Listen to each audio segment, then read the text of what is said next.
Here's the Budweiser starting lineup for the Mets, a lineup that includes 6 300 hitters, plus John Olerud, who batted .298 for the regular year and is heating up at this stage of the playoffs with homers in his last 2 games. Millwood 18-7 for the year. A 1-hitter in the division series against Houston, a Game 2 win in the LCS against the Mets, and a save in Game 3 of the first series against Houston thrown in. And the best part about Kevin Millwood's game is he throws strikes. Nothing overpowering, a good heavy fastball. He can get it up to 94 miles an hour, curveball, change, and a slider. But his key is to be able to throw strikes and stay ahead of the hitters. The first hitter is Henderson. Not much of a hitter in this series. 2 for 18. Perhaps the greatest leadoff man of all time has scored 1 run in this series. The all-time leading base stealer hasn't stolen a base in this series. He pops it up back of the plate, and it's just out of play.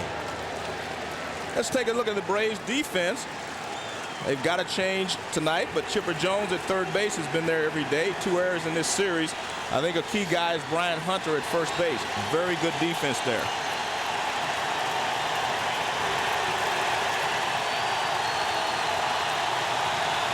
Chipper has had his problems playing deep at third with 2 strikes now on Ricky Henderson.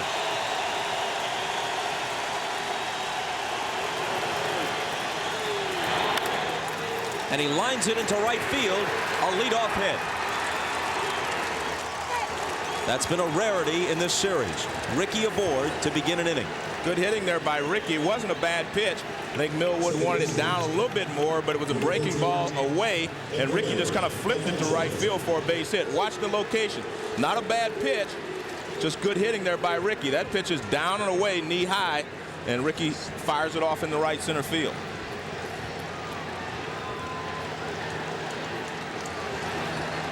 He bluffs the go, and it's strike 1 to Edgardo Alfonzo.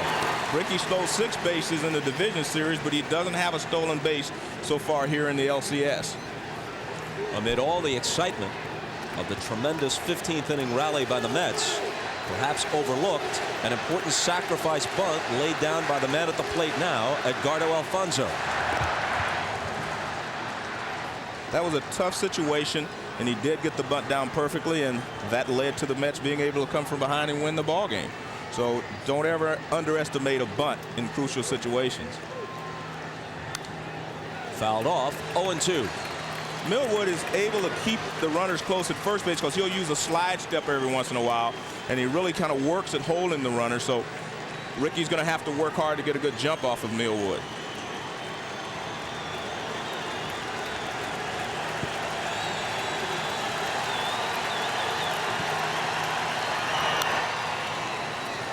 Another foul out of play. Cookie Rojas, who's back on the lines at third for the Mets, suspended for 5 games following the concluding game of the division series, so he sat out games 1 through 5, and now he's back. Bruce Benedict returns to his usual role as Bobby Valentine's bench coach. Mookie Wilson is the Met coach at first.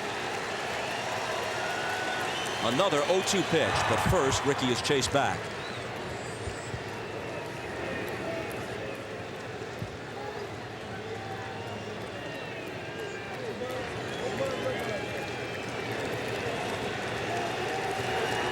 Not going, and another foul ball. The plate umpire is Jerry Crawford. Ed Montague at first, Jeff Kellogg at second, Charlie Relaford at third, Ed Rapuano has the left field line, Jerry Lane in right.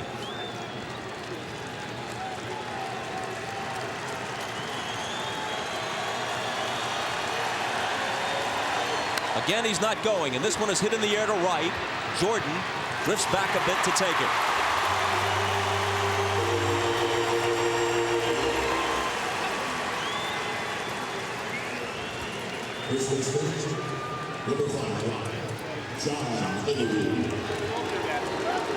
So Alfonso's retired, and that brings up Olerud, hitting .351 overall in the postseason.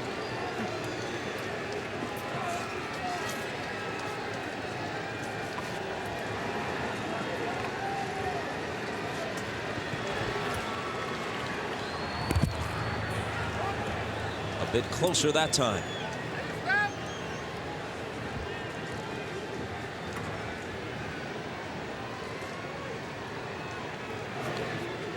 Millwood, a 24-year-old North Carolinian, eyeing Henderson and Olerud and starting John with a strike.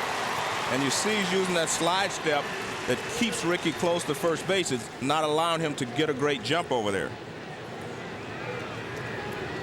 Millwood 6'4", 205. This is his third year in the majors. His 0-1 pitch. Hit in the air to center. Easy play for Andrew Jones. Here at Turner Field, the ball carries pretty well down the lines and to straightaway left and right. But to center field and in the gaps, it doesn't carry well at all. Bob, we talked about Millwood being able to throw strikes and how he's holding Ricky Henderson tight. Watch this slide step. There's no way you can get a great jump off of that if you're a base stealer. He doesn't lift his leg. He just kind of slides to the plate. And on top of that, he's thrown 10 straight strikes in this ball game. Here's the wounded Piazza without an extra base hit in the postseason. Gimpy knee, swollen left thumb, bruised left hand, black and blue left forearm, knocked woozy by Brett Boone in Game 3 at a home plate collision, and in there in the cleanup spot for Game 6. And Bob, it appears to me that Ricky Henderson is giving up a little bit on trying to steal off of Millwood.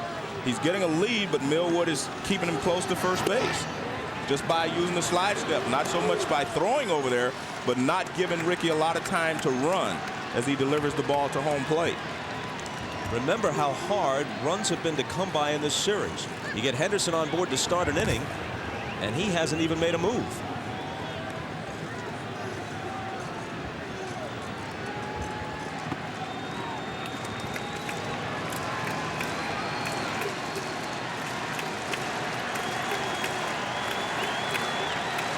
Not going, and that one's in there. 2 balls and a strike. Let's take a look at Millwood in his slide step and watch Ricky. He doesn't even move.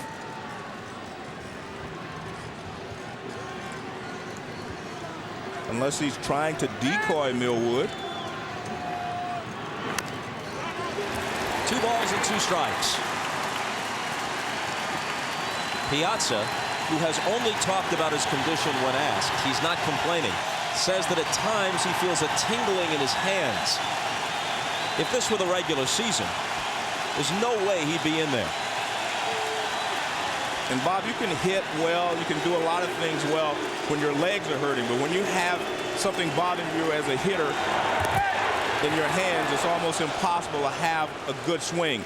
You're kind of giving it 99%, maybe 98%, but it's very difficult when you have a sore thumb, a sore wrist, all this combined, and it's hard to deliver the bat through the strike zone with your normal bat speed.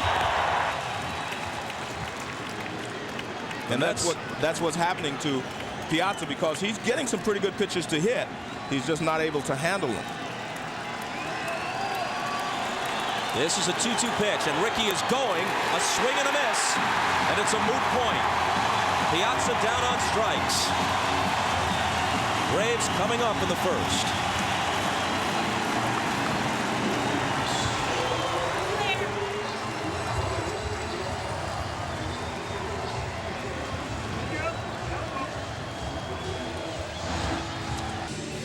Well, I think it's important for the Mets, for Leiter to get off to a good start, and sometimes he's a little erratic at the beginning because he throws a high fastball and he throws a cutter, and he misses a lot in the early innings. If the Braves are patient, he may give them some help. And here's the defense behind Leiter. John Olerud, only 2 errors this series. Well, he has 2 errors this series, but the rest of the infield has been called the best infield in the history of the game, and that's saying a lot.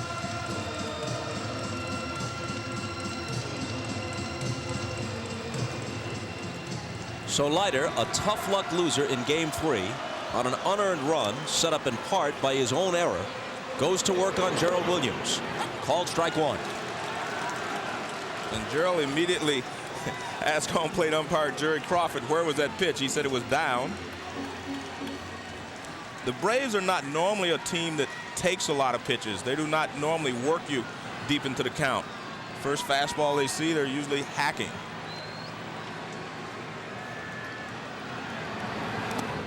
In the dirt, a ball and a strike. Walking through the Met clubhouse a couple of hours ago, the Bruce Springsteen was blaring. Starting pitcher gets to select the music, and Leiter from New Jersey prefers the boss.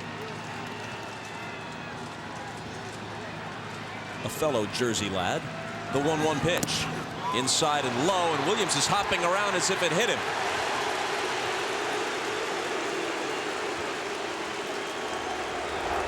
Makes his way to first with the trainer out to check on him. Well, he tells the trainer he's okay. It's a breaking ball, down and in. Big breaking ball right there. Looks like it gets him on the back right toe. Right foot. It looks like it gets him on the, yeah, right on top of the back foot. He couldn't move that back foot. He had it planted and gets drilled. Williams stole 19 bases during the year. First pitch to Brett Boone is inside. Bob, I noticed something about the Braves, though. They were content on taking pitches.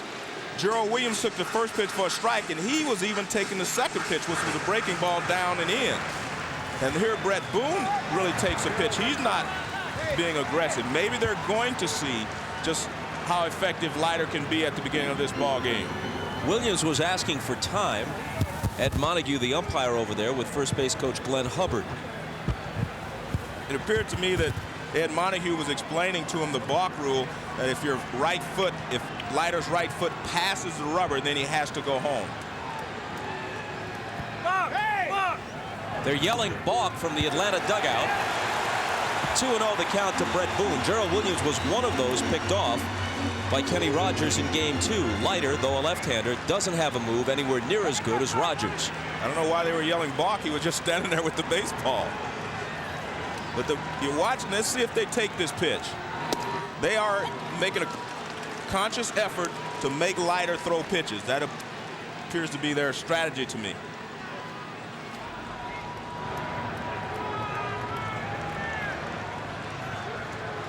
Williams at first, nobody out, and the 2-1 pitch to Brett Boone. First, he's chased back. There have been 6 pitches thrown in this game by Leiter, and the Braves haven't swung at any of them yet. Which is unusual for the Braves. 3 balls and a strike, and still no swings. Actually, Bobby Cox was a little upset with his ball club on Sunday. He said they swung at so many bad pitches, especially when they had runners in scoring position. There's Don Baylor, the hitting instructor. 3-1 on the way. Walked him. So a hit batter and a walk. Put 2 on with nobody out. And this was the biggest fear for the Mets, is that Leiter would get off to a poor start, have to throw a lot of pitches early in the ball game on 3 days rest. Here's the pitch sequence to Boone. Look, he's not even about to swing. He's not ready to swing. He's taking all the way. And very effective so far on the Braves' strategy. Remember, even if Leiter were relatively sharp, on 3 days rest, they might not be expecting 7 or 8 innings. They might be looking for 5 or 6. Bobby Valentine won't wait long before you see Yoshi, who didn't go all that far on Sunday, or Hershiser, or Kenny Rogers up. Chipper Jones, the runners break. Here's the throw from Piazza to third, not in time. It gets away. Williams sprints for the plate. He's going to score. Boone holds second.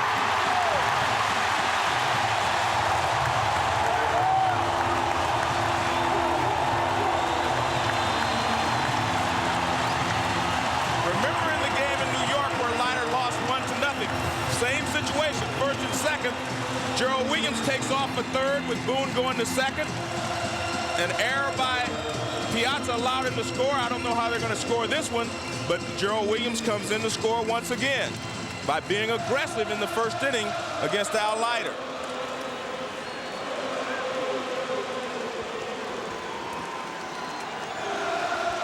And now the 1-0 to Chipper. It hit him. 2 hit batters, a walk, a double steal, and an error. What an inning. That's a cut fastball, and Chipper can't get out of the way either. It's a cut fastball, and it gets Chipper on the back foot. Take a look. Well, it gets him on the right shin. Now that could smart a little bit. Dave Wallace, the pitching coach, to the mound. All the talk about Leiter going on 3 days rest. This is a completely different era in baseball. But remember, Joe, when a Whitey Ford would be expected to pitch games 1, 4, and 7 of the World Series, Pat Mahomes gets up, all on 3 days rest. Right. Or a Koufax or a Bob Gibson would pitch an important game on 2 days rest, as Mickey Lolich did in the World Series, or Jim Lonborg did in the World Series. This isn't a criticism of Leiter or any other modern pitcher. Rotations are set up differently, but pitching on 3 days rest used to be the norm. Well, the game has definitely changed, and that's what they're used to doing. So anytime you take them out of their comfort zone, it does cause a problem. Jordan, the cleanup man. They still haven't swung at a pitch. 1-0 the count. Al Leiter hit only 9 batters all season. He's hit 2 in this inning. He looks like he's throwing well velocity-wise, but he often has problems in the first inning. So this is not anything new. I just think the Braves are taking advantage of it much better than they did in the game in New York. That's the first swing on the 12th pitch. And on the foul ball, a ball and a strike. The Braves scored a first inning run on Friday night without benefit of hit against Leiter. They've already done that here, and they're threatening for more. First and second, nobody out.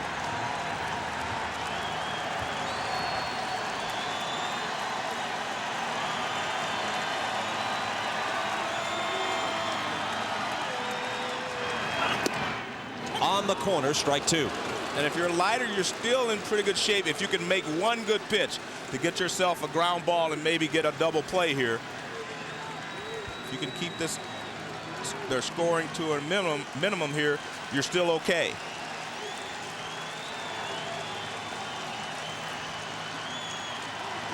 The 1-2 pitch. Breaking ball hit toward the hole, and it's by the diving Ventura. Brett Boone being waved home. It's 2-0 Atlanta.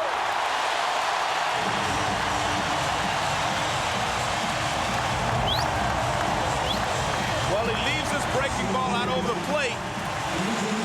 He normally tries to throw the cut fastball in to jam the hitter. Look where this one is, out over the plate. Jordan goes out and gets it and pulls it past the diving Ventura. Just past him. And Brett Boone comes in to score easily, and Chipper Jones stops at second.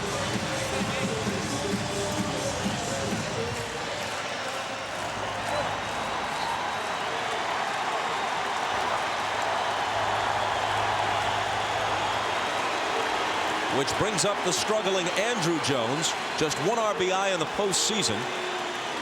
And because he's struggling, Bob, don't be surprised if he bunts here. He takes ball 1. Andrew is just 7 for 36 in the playoffs, and has at times appeared to be pulling off the ball and swinging wildly.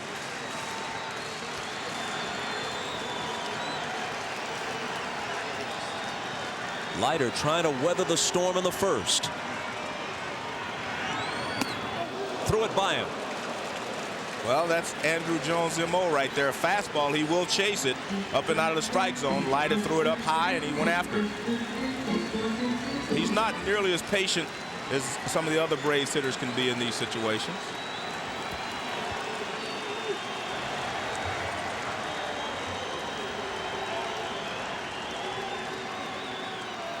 Leiter bluffs, and Chipper's back. And the reason he's trying to keep Chipper close to second base, it is much easier to steal third base off of a left-handed pitcher than it is a right-handed pitcher because of him whirling around and because it takes him longer to deliver the ball. A little tapper out in front. Leiter pegs it to second. He pulled him off the bag. The bases are loaded.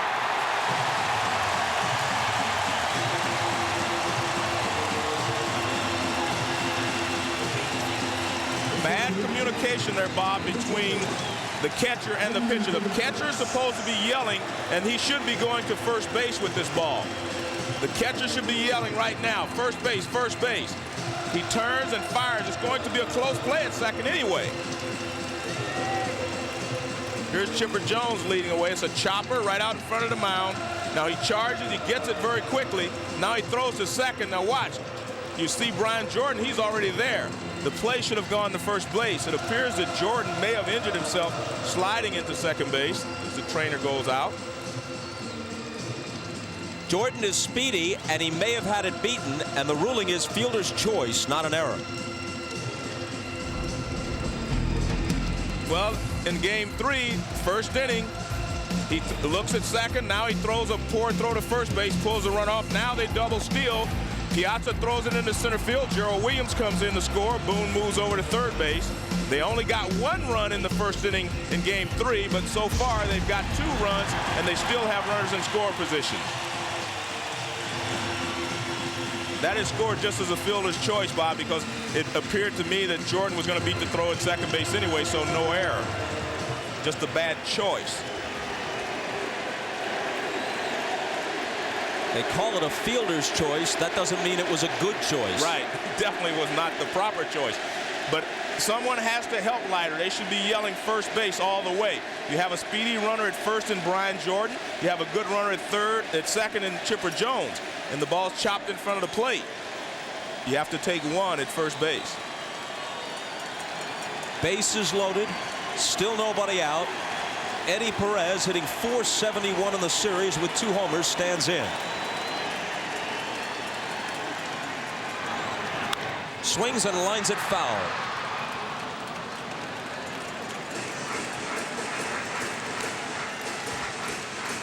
During the regular season, the Mets' entire team made 68 errors in 163 games. The extra regular season game, the wild card playoff against the Reds. They have 7 errors in 5 games plus an inning in this series. 0-2.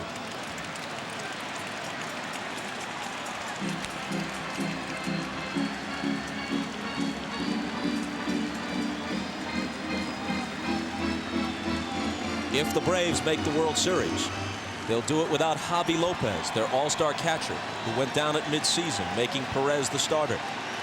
Without Andres Galarraga all season long. The 0-2 pitch, way high and outside.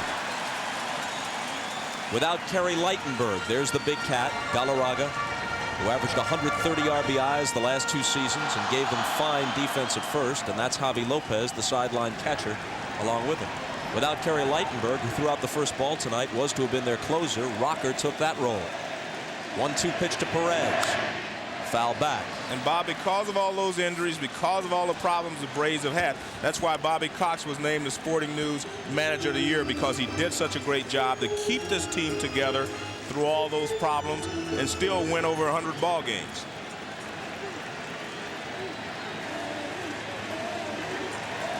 A win away from their 5th World Series trip of this decade, and a rematch with the Yanks. The 1-2. That'll make the seats as well. Atlanta is hoping to reverse what happened last year. Last year, Bobby Cox's team was down 0-3, won twice in San Diego, came home and lost Game 6 on Sterling Hitchcock's 2-hitter. Here, up 3-0. They dropped games 4 and 5. They hope to come home to close it. With the bases loaded, another 1-2 pitch and another foul ball.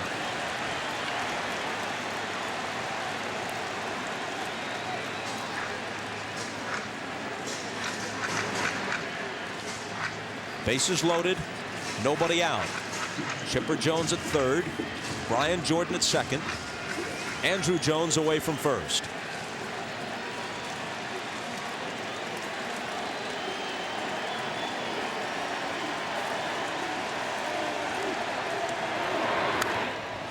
Breaking ball fouled off. Good battle here by Perez, and he has been the Braves' most consistent hitter throughout these playoffs here with the Mets.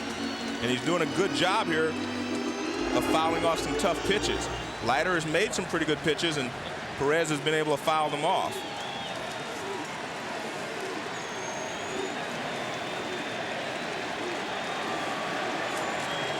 Another 1-2 pitch. And a line drive, base hit. 2 runs will score. Jones in. Jordan right behind him. 4-0 Atlanta.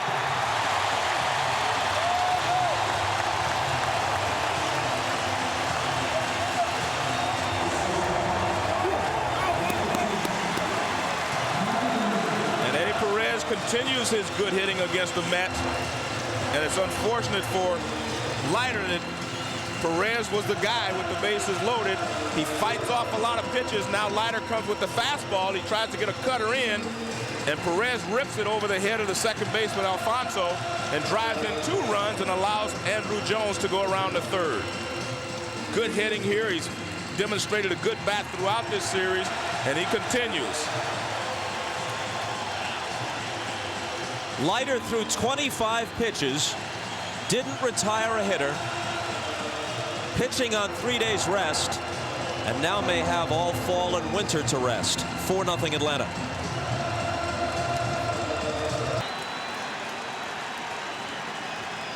Leiter out, Mahomes in. Brian Hunter to the plate, swings on the first pitch, skies it into left center field. Over for the catch is Hamilton, but a 5th run will score as tagging to come across is Andrew Jones. Sacrifice fly for Brian Hunter, who at this point will take it. He's still hitless in the postseason. If you're the Braves, all you want to do is move the runners. You would like to get a base hit, but the job is done when you get the ball to the outfield and allow Andrew Jones to score. Good job there by Hunter to get the ball into the air deep enough for Andrew Jones, who is a speedy base runner, to score. Hamilton throws toward the plate, but no chance there. Ventura does a good job and cuts the ball off. So good job there by Brian Hunter. Even the first out plates a run. That's the kind of inning it's been for the Braves. Look, Bob, I can't tell you how smart I think the Braves have been in working Leiter, the first 2 hitters. Gerald Williams and Brett Boone, usually 2 first pitch hackers. They took some pitches, they allowed Leiter to help them out, and now they've put 5 on the board. Fastball thrown by Weiss, 0-2. Mahomes was 8-0 this year. Those are his figures in the postseason.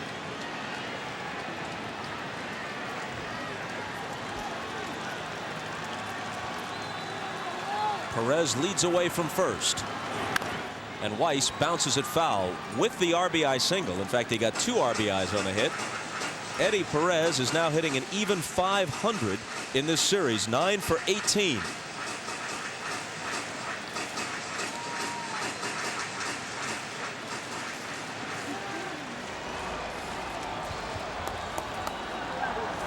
Kevin Millwood, the pitcher who's been staked to a 5-0 lead, is on deck.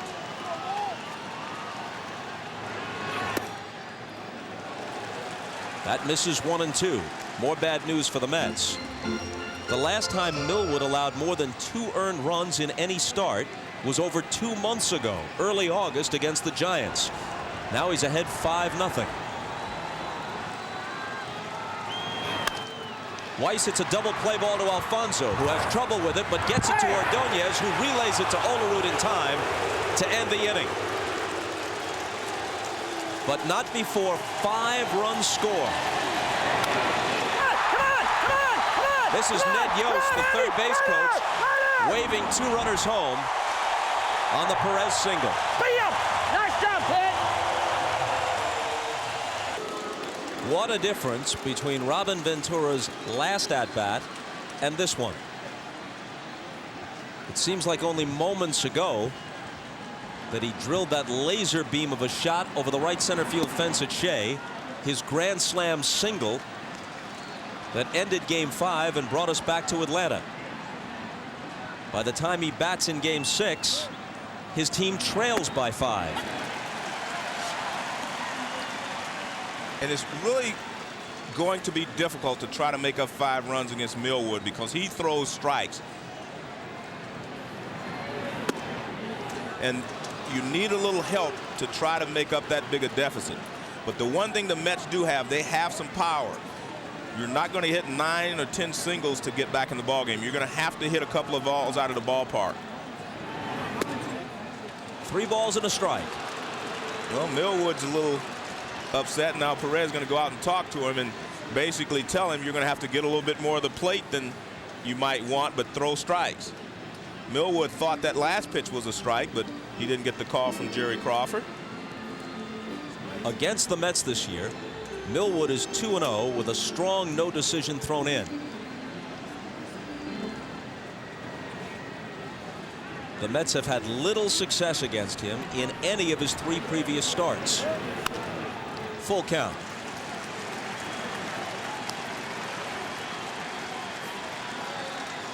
Ventura, the 32-year-old Californian who was a member of the 1988 Olympic baseball team. Longtime member of the White Sox. This is first season with the Mets. Lofts this one on the infield. Brian Hunter comes in from first to take it. And we check with Craig Sager. When Leiter walked off the mound, few words were said. However, he did confirm with pitching coach Dave Wallace what Joe Morgan pointed out, that he could not throw any of his pitches for strikes. Bobby Valentine then asked Wallace how he looked in warm-up, and he said fine, but apparently that's where he lost his control on the way to the mound. Bob? Craig, thanks very much. Leiter is a tremendous competitor. This evening, perhaps the greatest disappointment of his career. We saw him take the ball in Game 7 of the World Series 2 years ago and pitch his heart out, and he's done that down the stretch of the regular season and in the playoffs to this point. But he just didn't have it on 3 days rest. And that's the key, Bob. 3 days rest. I mean, it changes everything for a pitcher who's normally accustomed to having 4 days in between starts. Hamilton lines one to right, base hit. A 1-out single.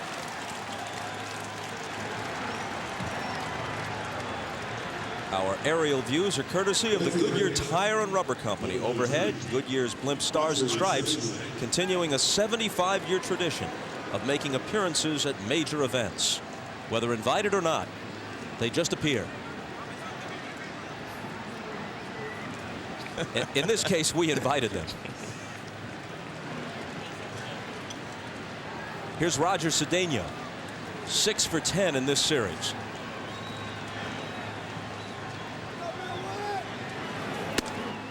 Except for a pinch running appearance in the 15th, and he in fact scored the winning run. He sat out Game 5 with back spasms. Says he's not 100%, but he's much better than he was 48 hours ago.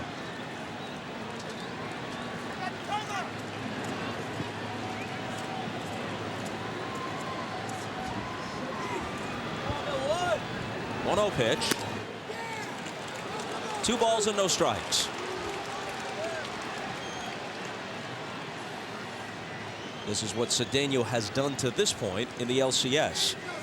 He doesn't play against left-handers. He hit .313 for the year, but under 200 right-handed. That's out of play. It makes you wonder. He hit .334 lefty. Is this the kind of guy that maybe should abandon switch hitting? Well, because of his speed from the left side, he probably, he could help himself hitting from the left side exclusively and trying to learn to slap the ball to the left side from the left-handed pitchers.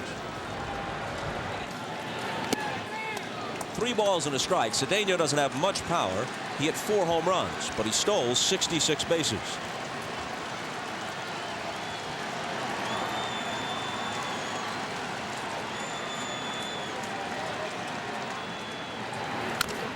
A chopper which is grabbed by Hunter. He looked at second. He sprints instead to first for the unassisted putout. What happened there is that when he looked to second base, he had time to go to second base, but the base runner was in between he and the shortstop, between him and the shortstop. Good job by Darrell Hamilton here. The ball is chopped. Right here, Hunter has a shot, but he doesn't want to take a chance of hitting the base runner, so he just makes sure of one at first base, which is the proper play. See, right there, Darrell Hamilton is between him and the shortstop, so he decides to take one, which is the proper thing to do. Make sure of one. And you have Ordonez, who isn't hitting at all, coming up with 2 out now, so why open the door to a possible big inning? when you're ahead in the ball game, you force the other team to catch you. Do not make any mistakes that will help them to come back on you. Ordonez is 1 for 20 in the series.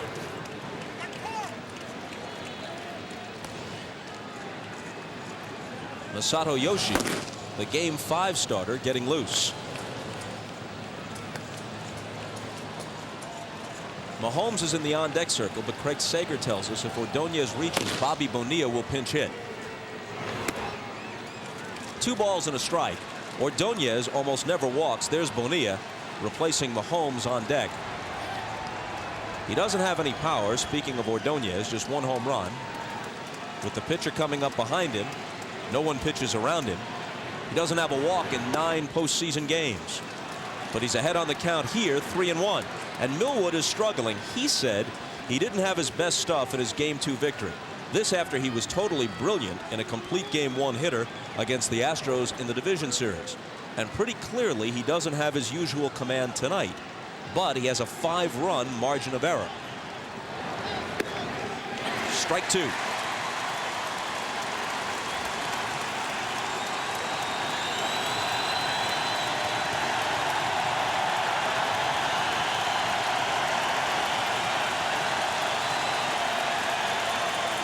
Payoff pitch, and Ordonez rolls it to the right side. Brett Boone up with it, and the Mets are gone in the second. Hoping for trip number 5 in the decade to the World Series. The Braves lead by 5. Al Leiter didn't survive the first.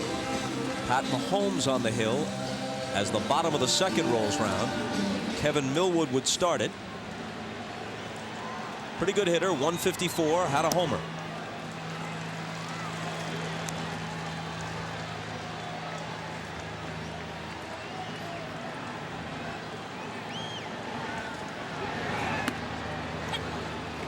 A ball and a strike. If Ray Ordonez had reached base, Bobby Bonilla, as we said, was going to bat for Mahomes, because then one swing could make it 5-3. Now Mahomes is due to lead off in the 3rd.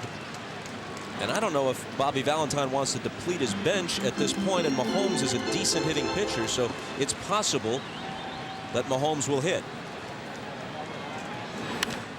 Millwood goes the opposite way. Cedeno takes it. And folks, you can log on to MSNBCSports.com for a lot more on the NLCS. Listen in to pre- and post-game audio interviews with players from both teams. Total Casts bring you a real-time box score and a visual breakdown of the location of each pitch. And the Reds' Barry Larkin provides in-depth analysis of each game from a player's perspective. MSNBCSports.com, the official website of NBC Sports.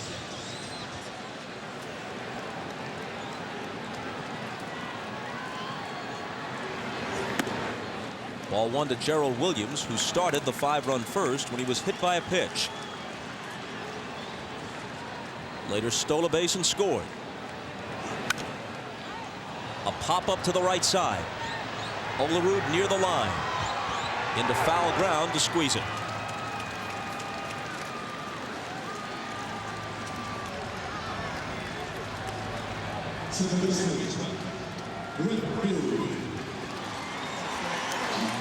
A quiet second so far. Dave Wallace checking to see if Yoshi is ready. He was throwing earlier. Then Bobby Valentine will have to decide whether or not he bats for Mahomes. 2 out, nobody on, and a strike to Brett Boone. The Braves set a record for futility in Game 5, stranding 19 runners.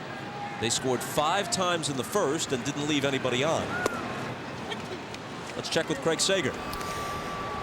Well, there's no question Bobby Valentine's not going to wait. He has Sean Dunston here. He told him get ready, because if he gets through this inning, you will pinch hit for Pat Mahomes. Bob? There's your answer. Thanks, Craig.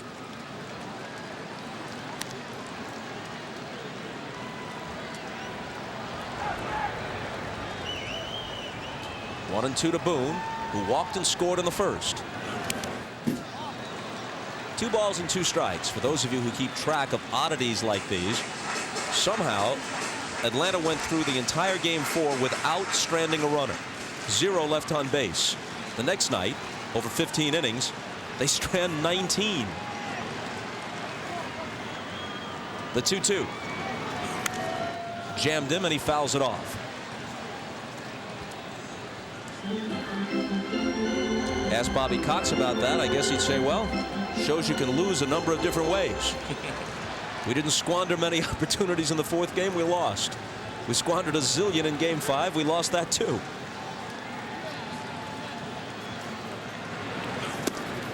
Boone swings and misses, and Mahomes sets the Braves down in order in the second. Dunston will bat for him when we go to the third. Craig Sager back in Atlanta, where Sean Dunston put on a batting helmet, got a bat, started to step out of the dugout to pitch it as he was told. But at the last minute, Bobby Valentine, mind turning, changed his mind to put Pat Mahomes back in and told Sean he'll have to wait. Bob. All right, Craig, thanks. So here's Mahomes, pretty good hitting pitcher, 5 for 16 for the year. But I think there's another reason he's using Mahomes, Bob. You have to keep the Braves where they are. So you need more than the 2 innings that Mahomes has given you. He's throwing the ball pretty well. So your first priority is to keep the Braves right where they are, and then you try to chip away. You do not worry about getting 5 at one time. You need 1 here, 1 there, and then you're back in the game. I think now you have to break the game into 3s. The first 3 innings, then 4, 5, 6, and then 7, 8, 9. You have to try to reach a point where you're back in the ball game when you get to the 7th inning, and that's what faces the Mets now, trying to get 1 here, 1 there. Fouled off, 2-2. The biggest deficit the Mets have overcome this year was 6 runs back in May against the Phillies. Down 6-0. They won 9-7. That game was started by Al Leiter. Called strike 3, and Mahomes is out. The biggest lead that the Braves have blown this year was 5 runs. Also against the Phillies in July. They led 5-0. They lost 6-5. That game was started by Kevin Millwood. A lot of coincidences here, huh? Mahomes not happy. He thought that the pitch was low, but his job is to hold the Braves right where they are and give his team an opportunity to try to work their way back into this ball game. Ricky Henderson singled his first time up. Ball 1 high. Ricky is 3 for 19 in the series, as you see, but he hasn't reached base via the walk as he usually does. He doesn't have a single base on balls in this series. He chops it to Chipper Jones, whose low throw is scooped up by Brian Hunter.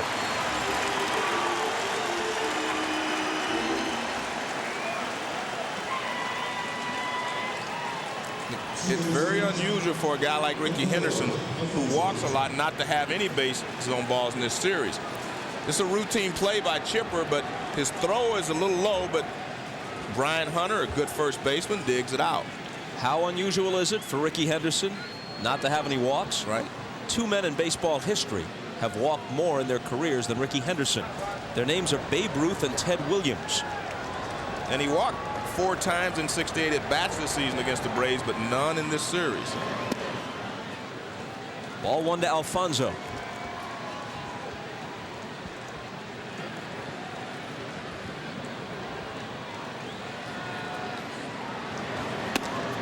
Fastball high. That has been the adjustments that the Braves made on Alfonso. After game 2, when he had such a good game, they've been trying to throw the fastball up on him, and they've had some success, and especially when they get it up and away, they've been able to strike him out on the pitch up and away. And there you see, he was hot the first couple of ball games, and then they started staying away from him. Look at 6 Ks in the games 3 and 4. Added 2 more game 5, but he also got a base hit. Fastball upstairs, 3-1. Olerud on deck. Bob, the Braves have walked only 11 batters this entire series, and 4 of those were by McGlinchey on Sunday. He swings on the 3-1 pitch. A pop into left center. Andrew Jones will take it. The Mets go down in order in the third. It remains 5-zip.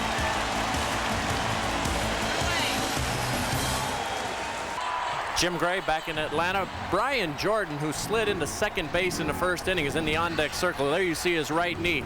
It is bruised and banged up, and they can't stop the bleeding. It is now coming through on his uniform. He's going to continue, and he really doesn't have much of a problem. Jeff Porter, the trainer, and Dave Persley telling me he's a baseball player. It might be a problem, but this guy's also played football, so it's no problem. Bob, back upstairs to you with Chipper Jones hit. Chipper laces one to center to start the bottom of the third. And this is a very good sign for the Braves, Bob, because Chipper, the longer the game went on Sunday, the better he looked as a hitter. He had 3 base hits down the stretch, and he's swinging the bat well again, right back through the middle for a base hit. He was trying to pull the ball before pulling off and getting himself out, but he started to really swing the bat well on Sunday, and it continues today. Jordan had an RBI hit in the first.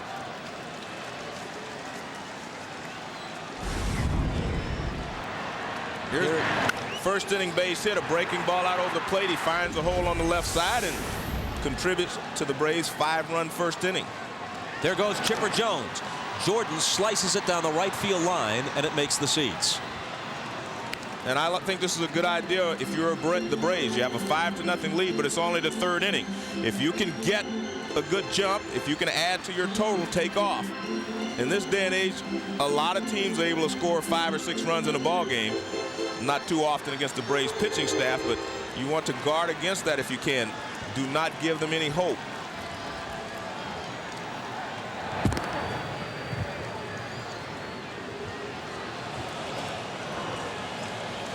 Workhorse Turk Wendell loosening up before beginning to throw. Yoshi was up earlier. Mahomes is on now in relief of Leiter, who left without retiring a hitter in the 5-run Atlanta first.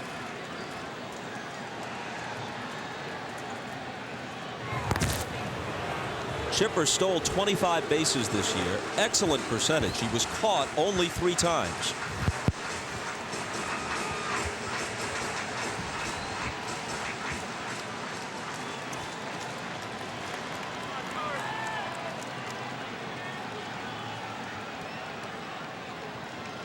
Not going, and a strike to Jordan, 1-2.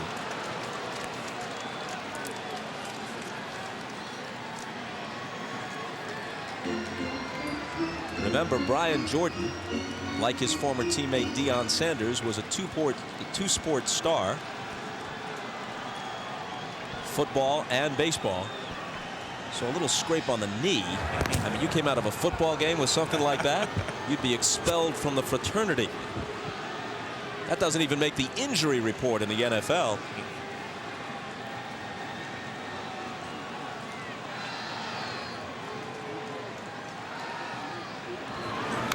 And he fouls it to the screen. Brian was a little upset in the ball game Sunday because they sent Lockhart to the plate. He was thrown out by quite a bit, and Brian was on deck, and he felt like they should have stopped him, but they still wouldn't have pitched to Brian. They would have walked him and, you know, pitched to Brian Hunter, who was after him, but he was still upset, and that's the type of competitor he is. He wants a chance to drive in a run.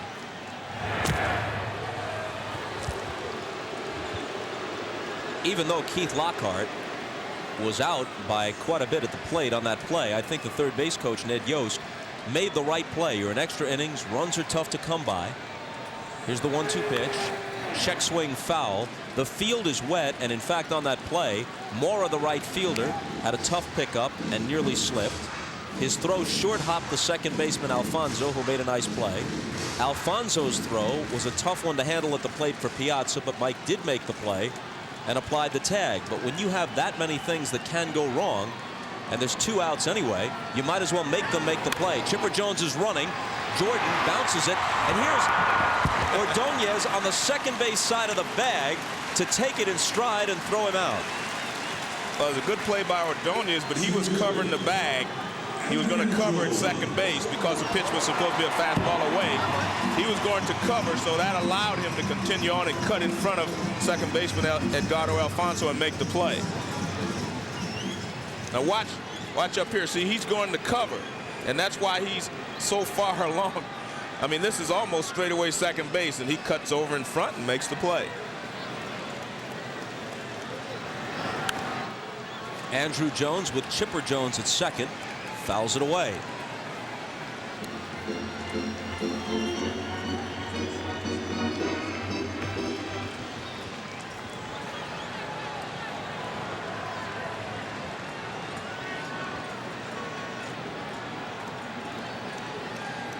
He breaks for third. Piazza's throw, not in time.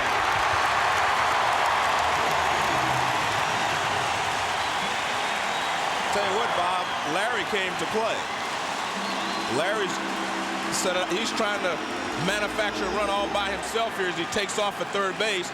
Piazza's throw is there, but he got such a good jump from second base that he slides in safely. Here's the throw. Piazza's throws on the outside, but you can see that Chipper slides in ahead of the tag by Ventura. Now the infield has to come in, and a ball low. Let's take a look at the tag. You see, not even close at third base. Piazza's throw was on the foul side, but he had a great jump off of Mahomes from second base. See Mike's reaction. And now a chance to add to the 5-0 lead. A bouncing ball. Alfonso charges, keeps the runner at third, and throws him out. So Andrew Jones continues to struggle.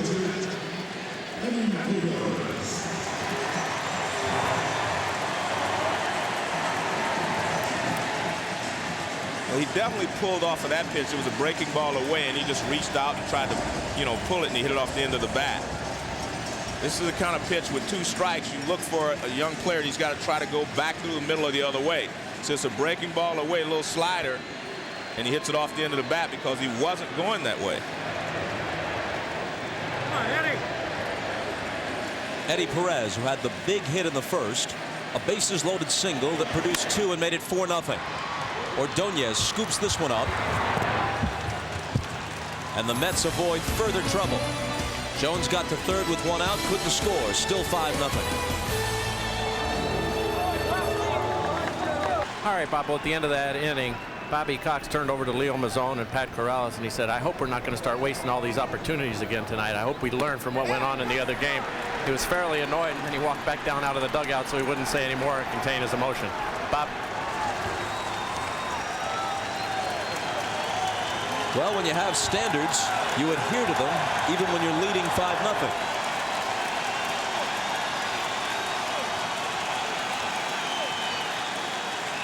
The 0-2 pitch.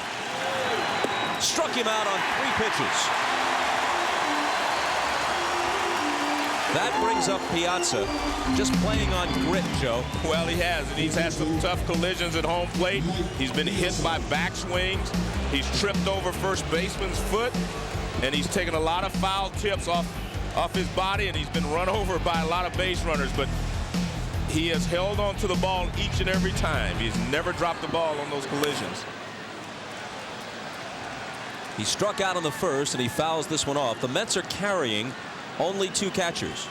If Piazza had to go out and then something happened to Todd Pratt, they'd have to reactivate Jesse Gonder and Choo-Choo Coleman.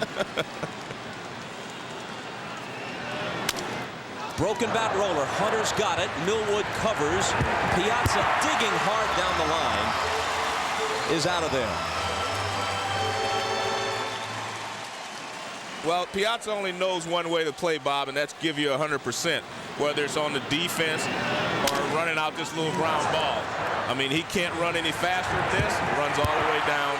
Good hustle there by Mike Piazza. If you're looking for an argument against the idea that big money makes the modern player soft, this would be Exhibit A. It does to some, not to all, and certainly not to Piazza. Definitely not. Robin Ventura swings on the first pitch, lifts it to right. Andrew Jones glides in front of Brian Jordan to take it. Down go the Mets in order in the 4th.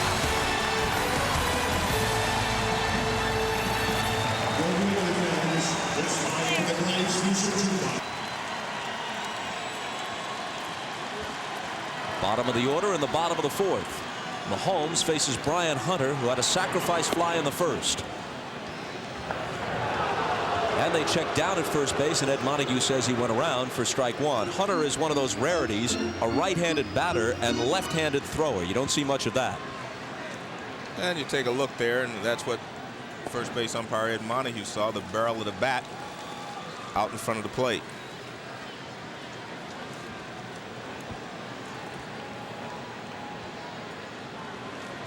A ball and a strike. They check again. Different result this time. 2-1.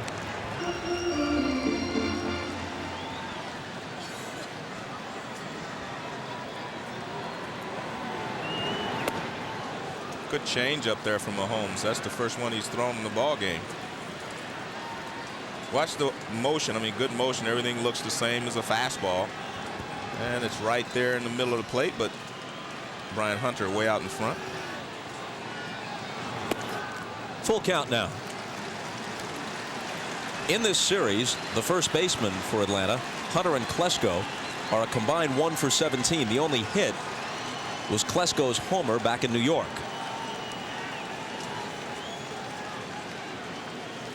A blast that gave them the lead in Game 4 and put them on the verge of a sweep.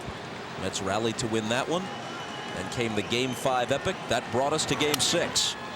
Check swing sounded like a broken bat. And you see Andrew Jones, who's been struggling in this series. Ozzie Guillen talking to him about his approach to hitting. Gerald Williams standing there. Both of them giving a lot of encouragement, I'm sure, and said, hey, hang with them. We're going to need you if we go farther into the playoffs. And that's a fact, because even tonight, in scoring 5 runs, the Braves haven't exactly torn the cover off the ball. Hunter lays off and draws a leadoff walk. This Thursday on NBC, a full night of must-see TV headed your way, with all new episodes of all the comedies, plus a new ER. Television's biggest night, must-see TV, Thursday on NBC. You look back at the first, 2 hit batters, a walk, an error, a double steal, a botched play that turned into a fielder's choice. Hunter breaks from first. They pitch out, and Piazza's throw is still late.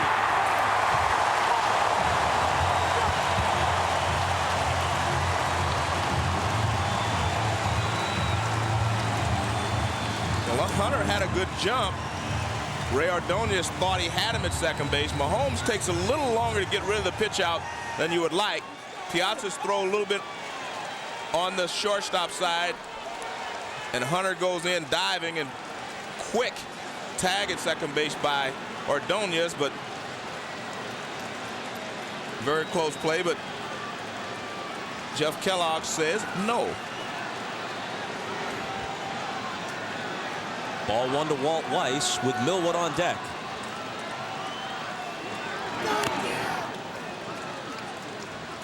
Just to finish the thought about the Atlanta first, there were 2 base hits. One was a grounder through the left side by Brian Jordan, and the only ball that was really well hit was Perez's single to right center. Hunter's sacrifice fly was a soft fly into left center.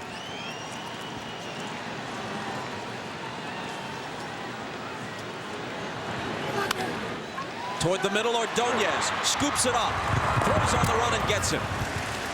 Good job by Weiss, though. He moves the runner over to third base. If they would not have stolen second base, they probably could have turned a double play on that ball. But good job by Weiss, again, to move him over into scoring position with 1 out over to third base. Nice play by Ordonez. This ball's hit up the middle, ranges far to his left, and makes it look easy.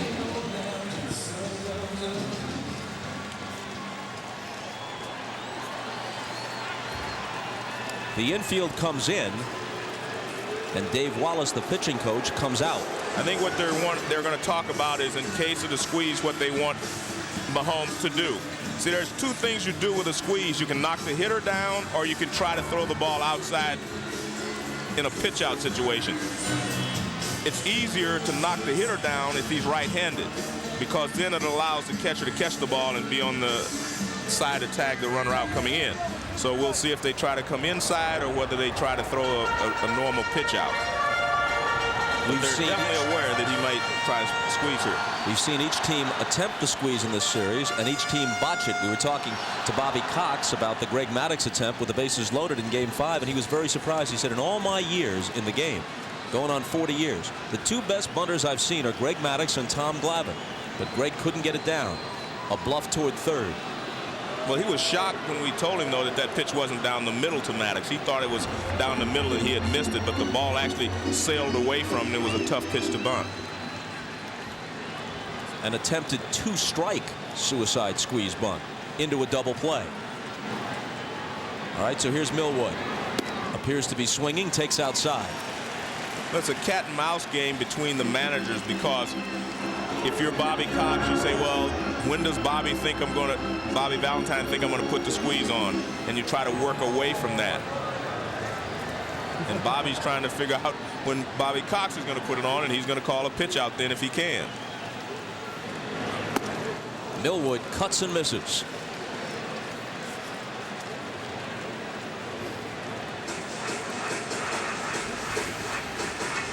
Ned Yost with the signs from third.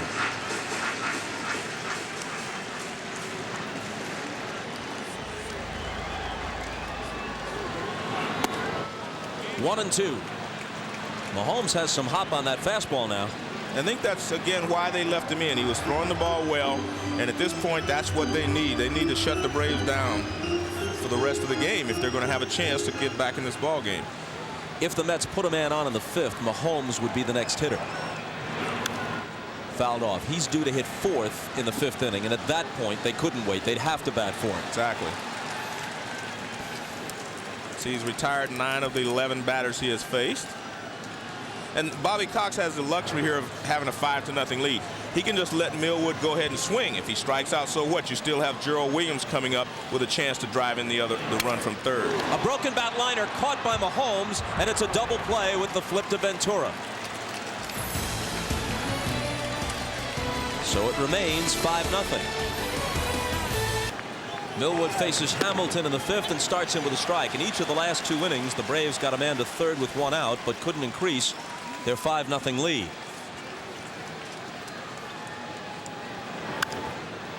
Fouled off, 0-2. And as Jim Gray said, Bobby Cox not very happy. Even though he has a 5-0 lead, he doesn't want to squander those scoring opportunities that he gets in those situations. And Hamilton starts the fifth with a base hit to center. He's 2 for 2. Hey!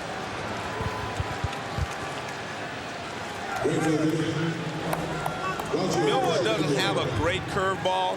This is just an average curveball. You see it's rolling, and not a sharp break or a sharp downward motion. It's more a change of speed than a good breaking curveball. And Hamilton just lines it back through the middle for a base hit. And Bob, if you're the Mets, this is the inning that you have to start making something happen. You're in the 5th inning. You better get a couple here, 1 or something, just to get on the board. And until you prove to the pitcher that you can score on him, he has all the confidence in the world. You have to scratch 1 here or there, or else you're going to be in trouble going into the late innings. And the Mets are definitely running out of time. Chipper Jones in close at third. Cedeno lofts one to center. Andrew Jones. Williams right behind him. That's the first out.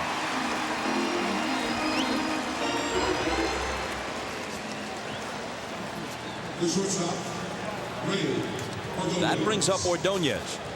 We mentioned earlier in the playoffs that Ordonez had improved considerably with the bat. Certainly not a terror at the plate, but he had ceased to be an automatic out, raising his batting average to .258. But in the postseason, he's been as close to an automatic out as you can be, now hitting .048. Can't catch up with the fastball. Bobby Bonilla on deck to bat for Mahomes. On top of it, Ordonez hasn't drawn a single walk, and when he's been asked to sacrifice, he's popped the bunt up each time. He hasn't bunted well in this series, but this is a good time for him to try to drop one down. For a hit. Yeah, right. 0-2. And that just about removes that option. Let's hope so. Although Millwood has gone to 3 balls on several hitters in this game, he still has only 1 postseason walk against 16 strikeouts.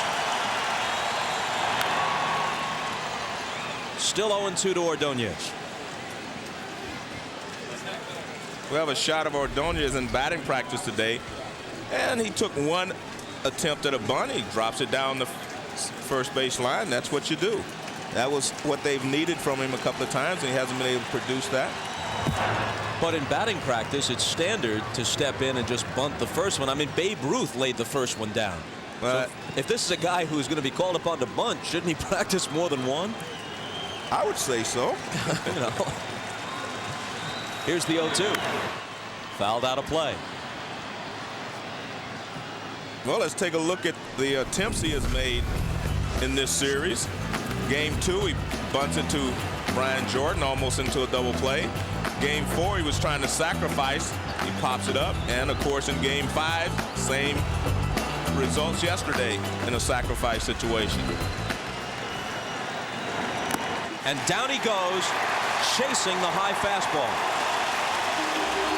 4th strikeout for Millwood.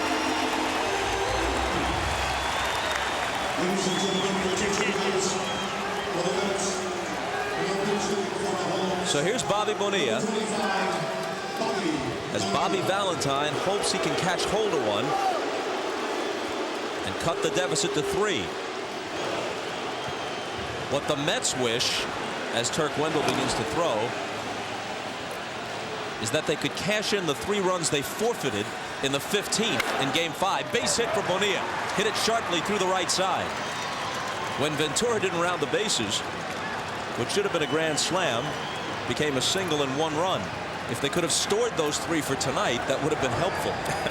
Bonilla, very good low fastball hitter. I mean, that's his strength, the low pitch. And he gets a low fastball and he shoots it in the right field for a base hit.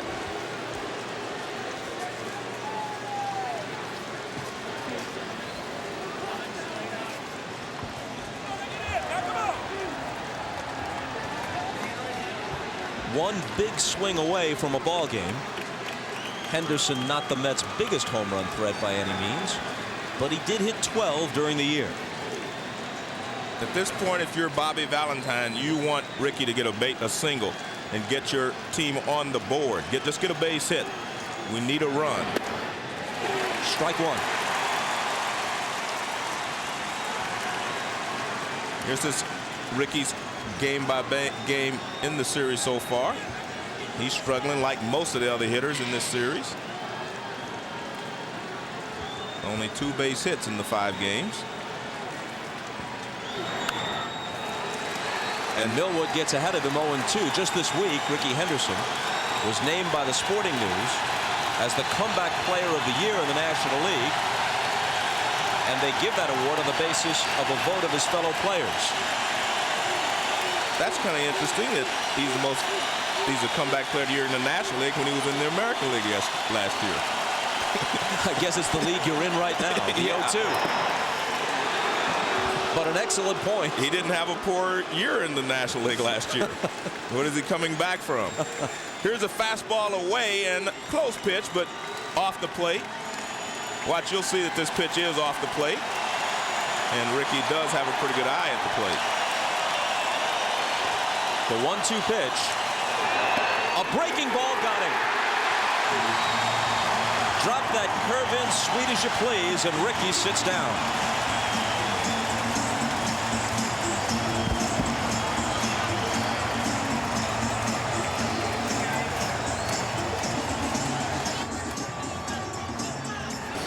Turk Wendell out of the Met bullpen.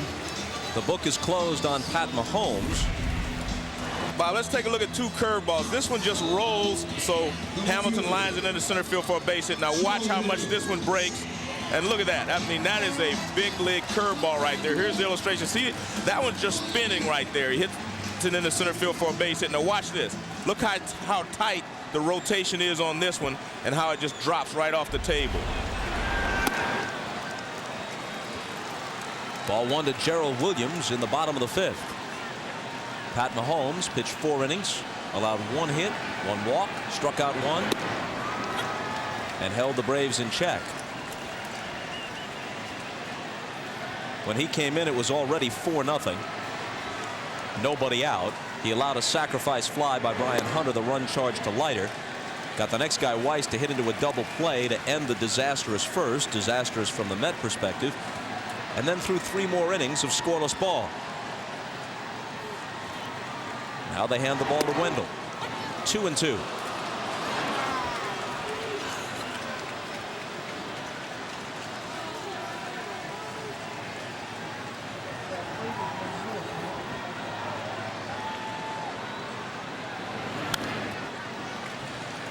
Popped out of play.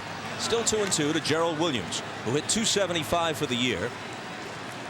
Tonight he's been hit by a pitch, stole a base and scored, and fouled out.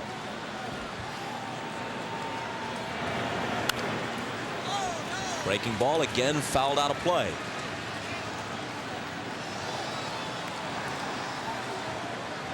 Turk Wendell has a fixation with the number 9. Hence he wears 99. There are bonus clauses in his contract for certain numbers of appearances. And instead of receiving $5,000 when he reaches each of those plateaus, Williams driving one to right, the catch made by Cedeno. He asked the Mets to give him $4,999 instead. And his 1999 contract is for $1,200,000.99. And he must be very pleased with the last put out, F9. Works for me. A ball to Brett Boone.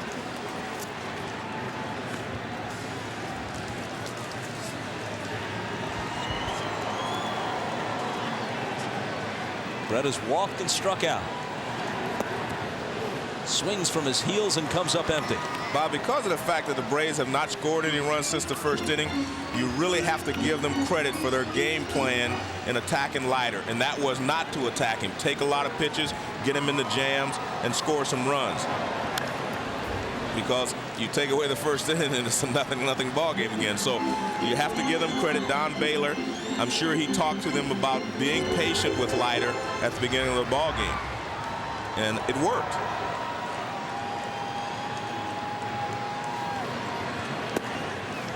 Two and two to Boone.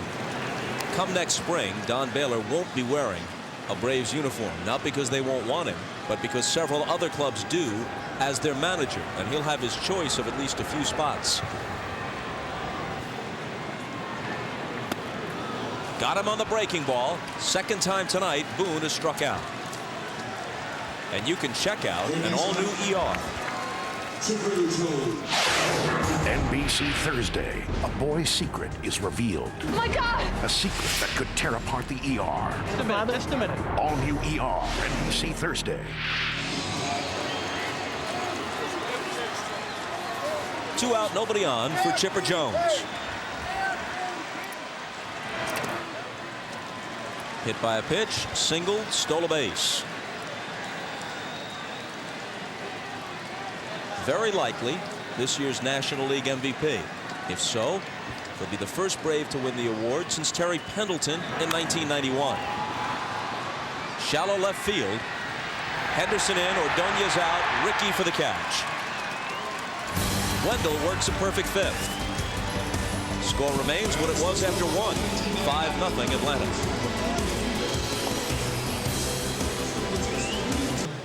At the Braves' earlier playoff games this year, there had been about 5,000 or 6,000 empty seats. It's SRO tonight.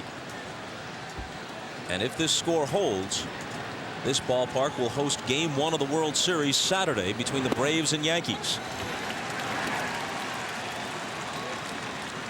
We'll have it on NBC. Alfonso, Olerud, and Piazza in the New York 6th against Millwood. The Mets have actually out-hit the Braves 4-3. But the Braves had 2 of their hits, along with a sacrifice fly, a double steal, a botched play that was ruled a fielder's choice, and 2 hit batters in the first inning to score 5 runs.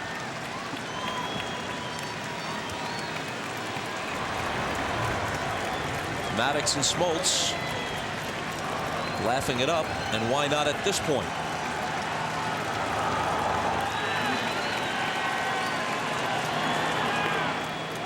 Again, we're not presuming anything, but in the event that the Braves hold on and win this game, Tom Glavine would be the starter if the rotation holds in Game 1 of the World Series for Leo Mazzoni and Bobby Cox. Alfonso fouls it off. If, underlining if several times, it's Braves and Yankees. That's a good World Series just based on the merits of the two teams. But clearly in this case, the winner of that series would be labeled the team of the decade. Ripped to left center field by Alfonso, and that splits Williams and Jones and goes to the wall. A leadoff double.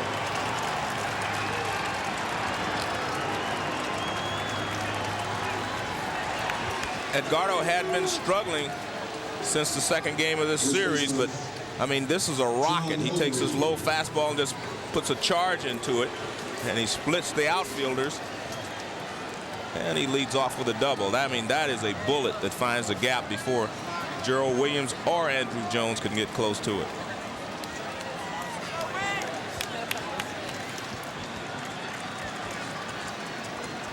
Olerud looking for his first hit. Takes ball one. Piazza on deck.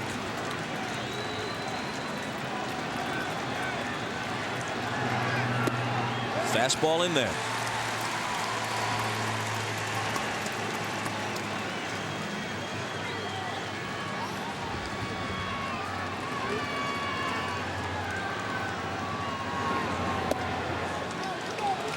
Off the outside corner, or perhaps a bit low. 2-1.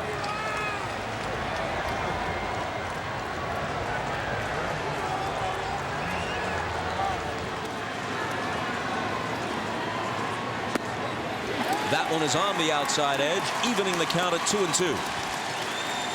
John Olerud standing there trying to get a ball that he could drive, hoping that on 2-1 Millwood would make a mistake, middle of the plate in, but he drills the outside corner again. And Olerud hangs in.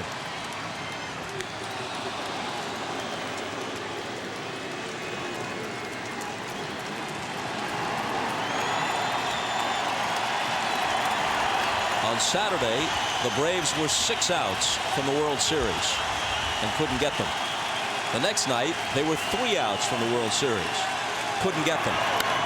Bouncing ball, Weiss can't get that.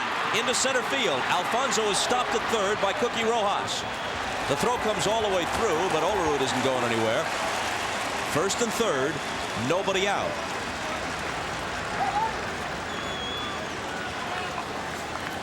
With 2 strikes, they're shading Olerud a little bit toward left field, and he grounds it right back through the middle. Weiss makes a dive for it, but he can't knock it down. And here's Edgardo. He takes off. He gets a good jump. I'm not so sure why they didn't send him, but you see Cookie Rojas stopping him because the Braves really weren't concerned with him. They're trying to make sure that Olerud didn't move up into scoring position. So now here are the Braves 12 outs from the World Series. But the Mets are threatening in the top of the 6th.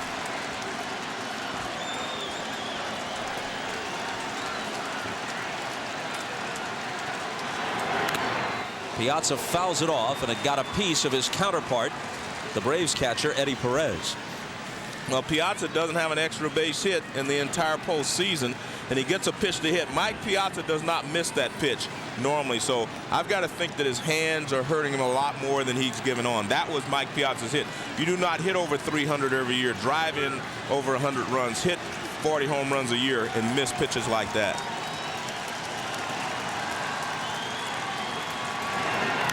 Breaking ball foul to the screen. 0-2. Bobby Valentine was saying in his office, not as a criticism, but almost with a tip of his cap toward Piazza, who was just playing through clenched teeth in this series, that Mike is missing a lot of the pitches he normally drills.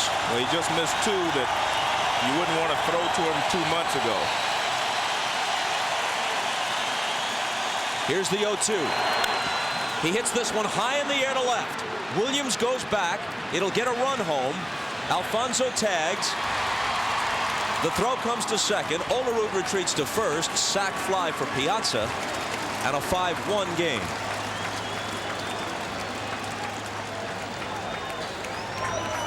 Let's take a look at these pitches, and these are pitches that a lot of big league hitters would hit, especially a good hitter like, look at that, right down the middle of the plate. That one on the inside part of the plate. And remember, these are breaking balls, not good moving fastballs. These are breaking balls that aren't really moving a lot. And Mike, very frustrated. Look at that. I mean, he's frustrated. He knows that he had good pitches to hit and couldn't handle them. Terry Mulholland getting loose. A ball to Ventura, who's 0 for 2. Bobby Ventura names his bat. Names like Stumpy, El Negro, Big Country. And I think he should have named the one he used on Sunday, Big Fly. Rips this one down the right field line. It's in there for extra bases. Olerud on his way to third. Rojas waving him on, but then stops him when he reaches third base. And Ventura pulls him with a double. And this is important not just because there's an uprising, but they have been able to score 1 run. And again, a pitcher feels like he's bulletproof out there until you put a run on the board. And they have hit some balls hard. And again, right there, and Ventura rips it into the corner. He has not made great pitches this inning. And he's very fortunate that the pitches he threw to Piazza were not hammered. A double, a single, a sacrifice fly. Then Ventura whistles one into the right field corner for a double. All this brings Leo Mazzoni to the mound, but now the Braves pitching coach returns, about to be seated alongside Bobby Cox. The Mets are a single away from getting back in this game. Ventura's got a gimpy knee, though. He doesn't run as well as he usually would as he leads away from second. Hit toward the middle. Boone can't get it. 1-run home. Rojas waves Ventura on. It's 5-3. And Hamilton is 3 for 3.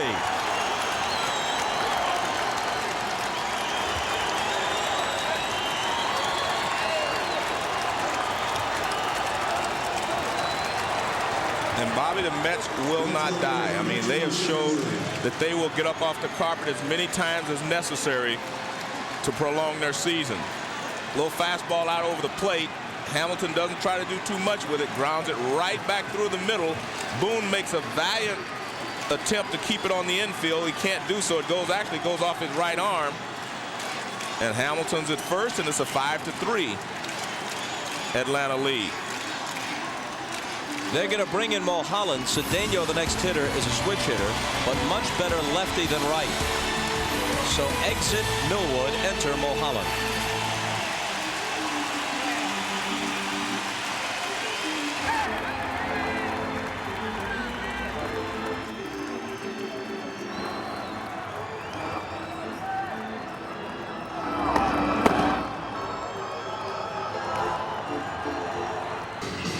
Joe, you made the point earlier. You play the game in thirds.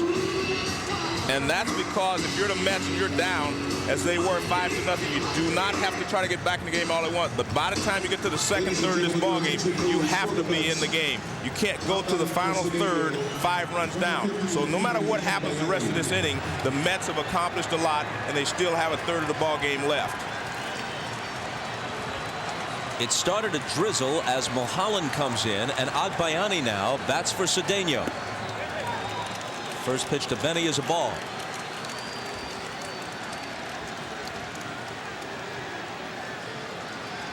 Well, they played through it hour upon hour Sunday at Shea. 2-0. And now we see why Bobby Cox, I should say, was disappointed that they were not able to push runs across in the second and third innings when they had the opportunity. 3 balls and no strikes to Benny Agbayani, who will stay in the game and play right field after hitting for Cedeno. And the question is, what do you do with Ordonez if Agbayani gets on base? Strike 1. Among the 3 people throwing for the Braves is John Smoltz.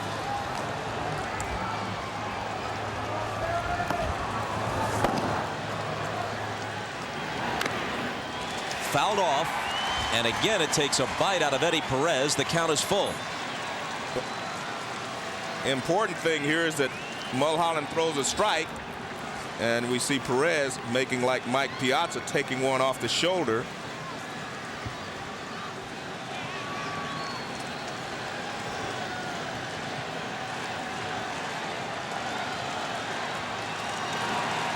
Umbrellas popping up all over Turner Field. It begins to rain a bit harder now.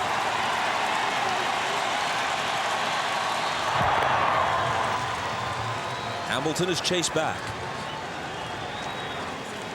He's always been a pretty good base stealer. Works out in the offseason with the former Olympians Carl Lewis and Leroy Burrell. That'll get you ready for quick starts. He goes on the 3-2 pitch, and Agbayani rips it foul. Well, you see Bobby Valentine feels that he's back in this ball game now, so he's going to run in those situations. Earlier in the ball game, when you're down 4 runs or more, you do not run in these situations. 3 balls, 2 strikes. He sends Hamilton. He doesn't get a good jump, so it was up to Agbayani to put the ball in play. Not going this time. Ball 4. A pinch hit walk. 2 on, 1 out. 3 runs already home in the 6th. And Ordonez will hit. And I tell you what, Bobby, he's going to get another opportunity to advance the runners with a sacrifice.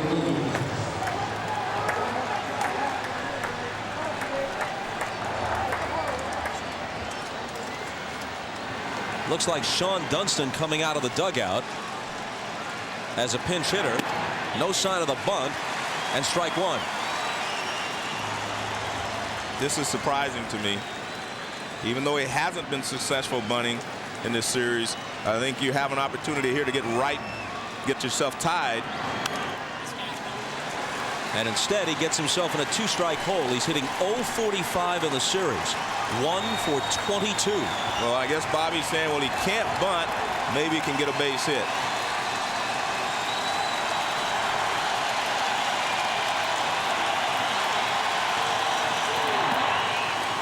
A ball and 2 strikes. This is an elimination game for the Mets, and you have an opportunity to get back in this game right here. You have to take every opportunity that you have and do something with it. Because if you let the Braves out of this inning and you're still trailing by a couple of runs, they could retire the next 9 hitters without you getting another opportunity.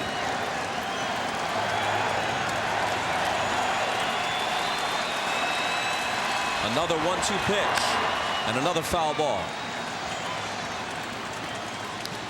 Let's take a look at this pitch. 1 ball, 2 strikes, up and out of the strike zone, and they were able to strike Ordonez out early in the ball game. I mean, that's almost shoulder high, but he's able to foul it off. So he is good. He is battling here, and you know, for his sake, you hope he can hang tough. He hits it hard. Weiss makes the catch and steps on the bag to end the inning. The kind of series it's been for Ordonez. He whacks this one, but in the wrong place, into Weiss's glove and into a double play.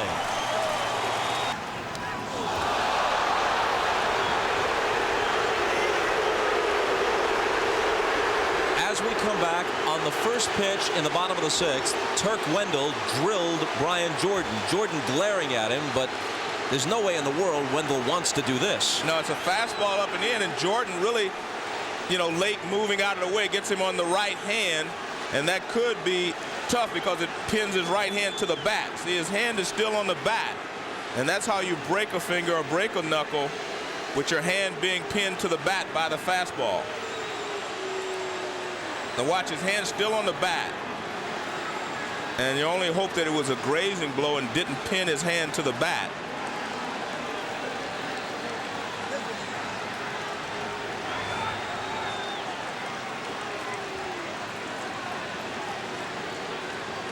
Earlier on a play at second, he bruised and cut a knee. This could be a little more serious. Let's check with Jim Gray. Well, this is the wrist that has been giving him trouble all year long. In fact, it caused him to miss some time, Bob. It's on the right wrist, and it looks like that's where it's taken the grazing blow. We'll be able to talk to Jeff Porter when he comes in, the trainer, but this is the wrist that has really been hampering him, and has just gotten well over the course of the last 3 or 4 weeks and allowed him to be so productive as he has been in these playoff games. Bob? Let's watch it one more time, Joe. Fastball that just tails in. Jordan leans away, and it gets him on his right hand. And Jordan very unhappy with Wendell, and he's walking down the first baseline. He says something, but home plate umpire Jerry Crawford walks right along to keep him on his path to first base. Well, if Jordan went after Wendell, I don't think Turk could look to left field for Ricky Henderson to cover his back. Not after the words those two exchanged in New York over the weekend.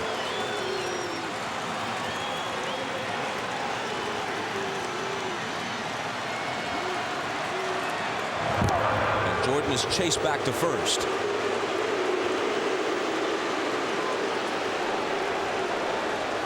As we mentioned, Benny Agbayani stays in the game, plays right field after batting for Cedeno.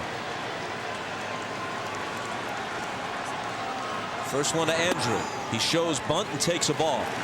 And that tells you what Bobby Cox is thinking. He needs another run or two here, and he's going to try to sacrifice Brian Jordan into scoring position.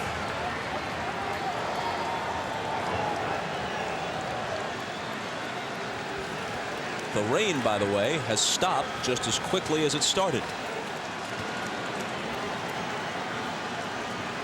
1-0 pitch. Tapped in front of the plate. Wendell goes to his knees, slings it over to Millwood, and pulls him off the bag. And for the Braves, that's better than a bunt, a swinging bunt, and you move the runner to second base and you beat it out at first base. So the Braves took the bunt off. Andrew tops it down the third baseline. Nice attempt by Wendell, but Andrew Jones runs well, and you see he beat the throw anyway.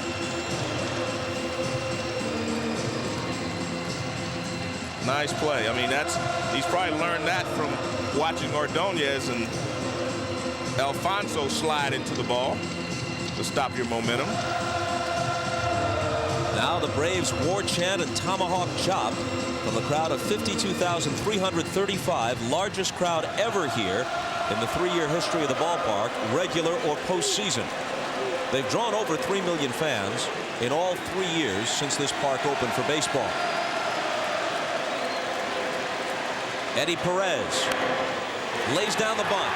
Olerud, with Alfonso covering, gets him. Successful sacrifice. That's the second time in this series that Eddie Perez, a catcher, has laid down a perfect bunt in a sacrifice spot. And again, this just tells you what Bobby Cox is doing. He takes his most productive hitter, the guy that's swinging the bat best, and he says, no, I need some more runs. So he has Perez bunt the ball. Now he moves 2 runners into scoring position. And really, he decided he wasn't going to let his best hitter swing the bat in this situation. And that's what his teammates do when you come back in. They congratulate him, say, great job.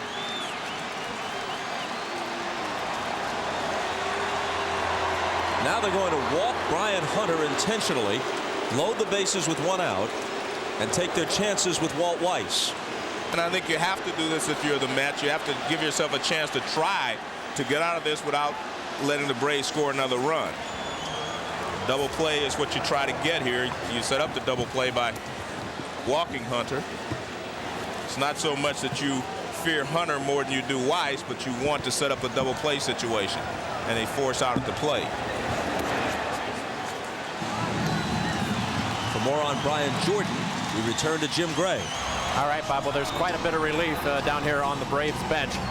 Brian Jordan was struck by the pitch by Turk Wendell on his right index finger and his middle finger. It did not catch his wrist at all, according to Jeff Porter, the trainer. The right index finger is swelled up already just in the time that they went out and looked at it. He will be able to continue, but a great deal of relief because the wrist was not re-injured in any way. Bob? Thank you, Jim. This is another potential nightmare inning for the Mets. Hit batter, little squibbed infield hit, sacrifice, intentional walk. Bases loaded, 1 out. Infield at double play depth.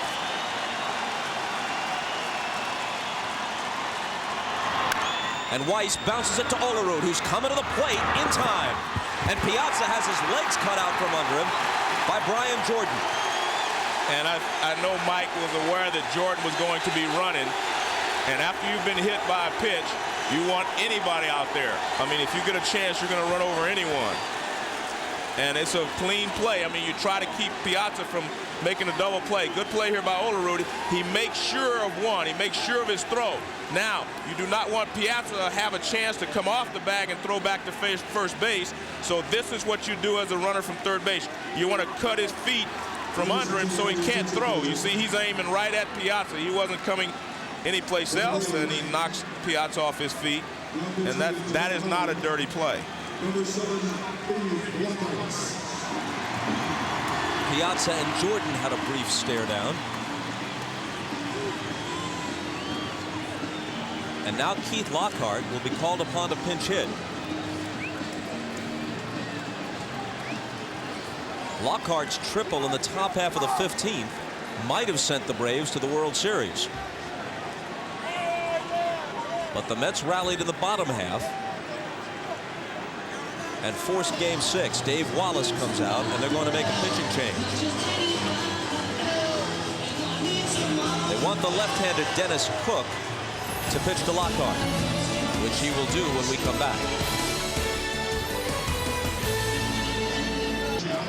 Lockhart had been announced, but when Cook comes in to pitch, Lockhart is pulled back, and the right-handed hitting Jose Hernandez, one of their backup shortstops, the former Cub, will be sent up to face Cook.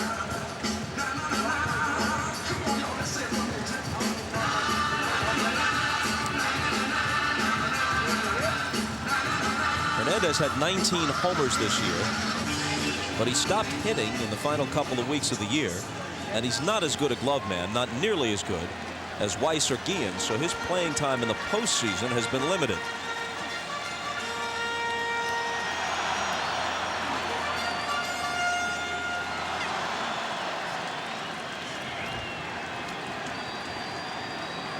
Bobby Valentine calling on Cook, replacing Wendell, who watches from the dugout. The veteran Cook was 10-5 this year. His ERA was 3.86. Bases loaded, 2 out. Way outside, ball 1. Kenny Rogers is throwing, and Mike Piazza is heading for the mound.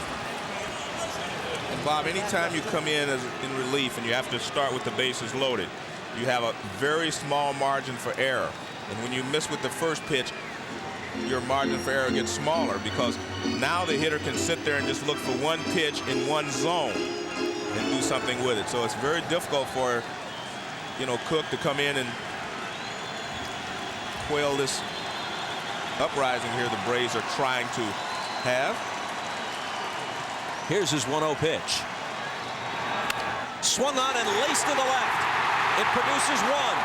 Yost waves Hunter home. It produces 2.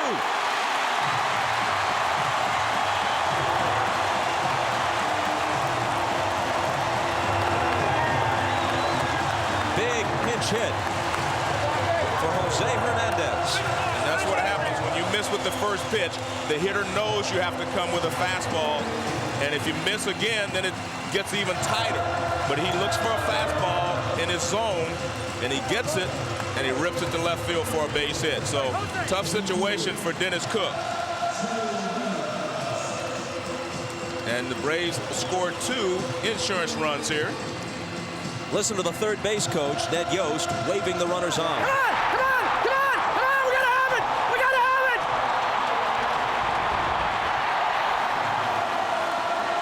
They had to have it, and they do. A 7-3 lead. And they're going to appeal over third base To see if Hunter missed the bag on his way around. And umpire Charlie Relaford says no. Very galling for the Mets. Valentine's team has 8 hits to Atlanta's 5. But 4 of the 5 Atlanta hits have come in their scoring innings. And all 3 Brave hitters who have been hit by pitches have scored in this game. Cook to Williams. Ball 1. Let's take a look at Hunter coming around third base, and we'll make sure that he touches it. And you can see he clearly gets the bag, and you see the umpire Relaford look to see him touch it, and then he looks toward the outfield to find the ball.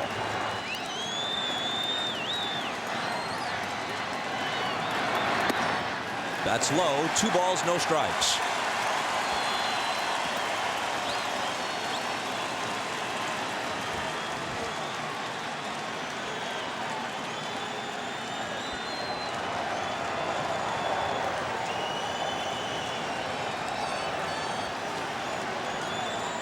It all started when Jordan was hit by a pitch.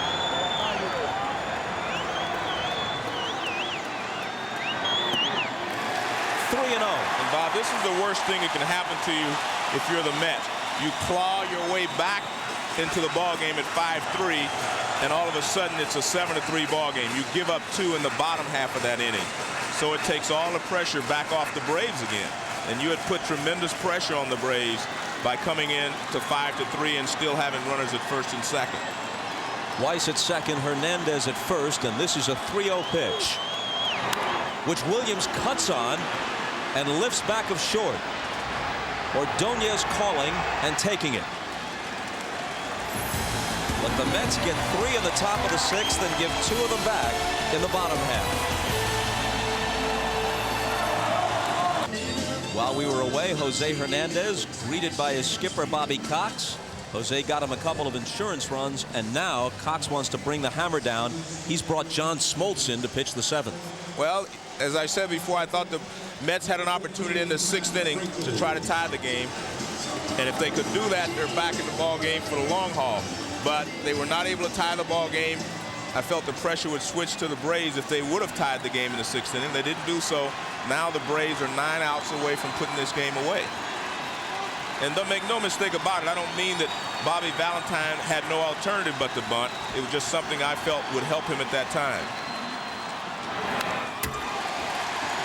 Up comes Matt Franco, their best left-handed pinch hitter to start the 7th.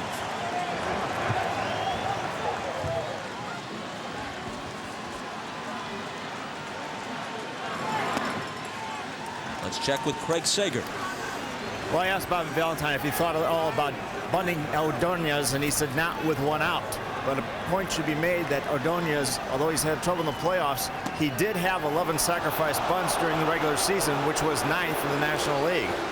And I think the big problem is he's 1 for 22 going into that at bat.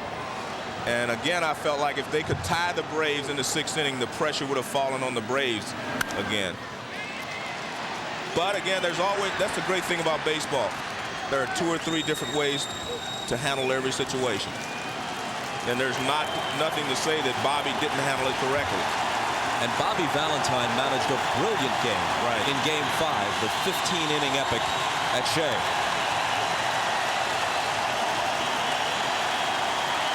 Smoltz's 2-2 pitch. And Franco spanks this one to deep right center field, and even Andrew Jones can't run it down. This is going to be a pinch hit double.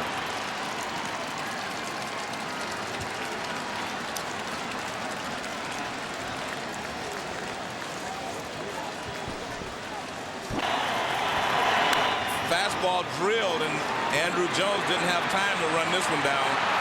Matt Franco goes into second base with a double. Left fielder Ricky Henderson.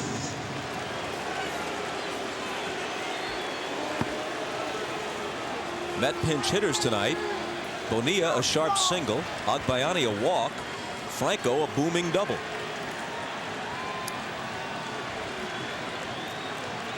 Henderson's 1 for 3, a first-inning single, ball 1. Bobby Cox has thought this move through, as he does all his moves, asking Smoltz to pitch an inning or 2. If his team wins tonight, the rotation can still hold. Glavine starts Game 1 of the series. That's high. Smoltz comes back in Game 2 on Sunday night on 4 days rest. 4 days rest from this assignment, which will be brief.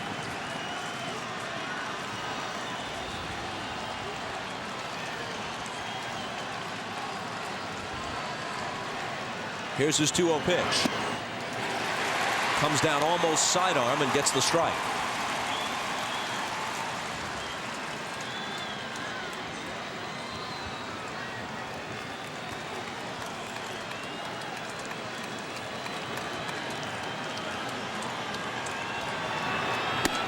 Up and in, 3-1.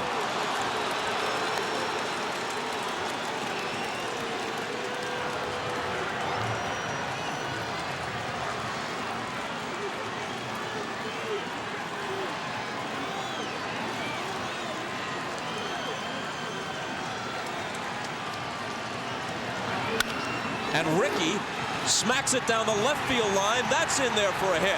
Henderson on his way for 2 as Franco scores. It's 7-4.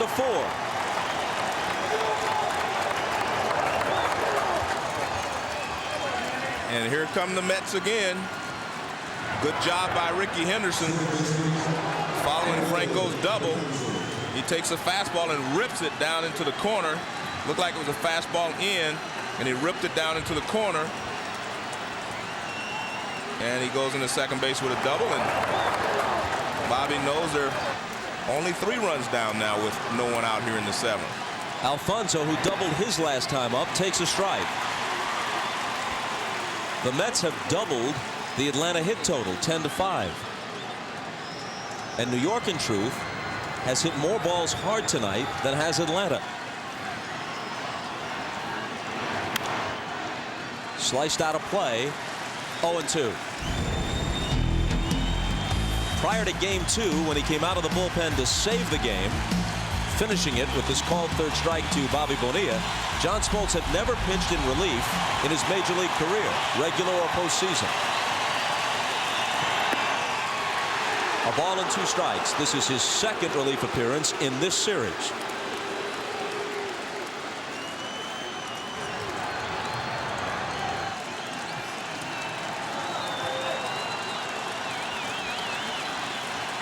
Henderson at second, nobody out. The 1-2 pitch. In the air to deep right. Jordan goes back to the track, almost to the wall to make the catch against the scoreboard. Henderson tags. He's at third with 1 out. Edgardo hit that ball really well to right field.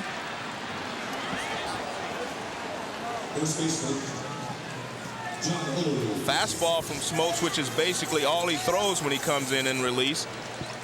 Fastball away, and Jordan back near the wall, and he makes the catch. And I was interested to see how well he threw the ball back in, and he really threw it well, so his right hand is not bothering him that much on the throw. Olerud now takes ball 1. Smoltz wanted that pitch. The Braves are playing the infield back. They're going to let the Mets score a run on a ground ball to the infield. And that's the right play with a 3-run lead. No doubt. You will trade a run for an out here. They get the run, and the Braves don't get the out. A base hit to right from Olerud. And New York is back to within 2 again at 7-5. And Bobby just trying to figure, he says, I don't know what I'm going to do here. As I said the first time, when Smoltz came in to save the game earlier in this series, all he did was throw fastballs, and that's basically what he has done here. He's moving the fastball in and out, but basically the hitters are sitting on fastballs, and they're getting them. And they're finding some holes. Piazza, the tying run at the plate, takes ball 1.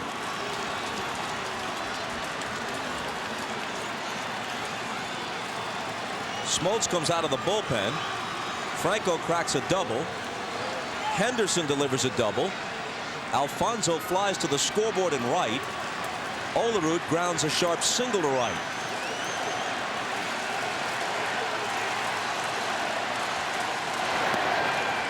Ball 2. I don't think we're going out on a limb to say that John Smoltz doesn't have it tonight. But he doesn't seem to have the same movement on his fastball that he had in the ball game on Saturday. Out of play.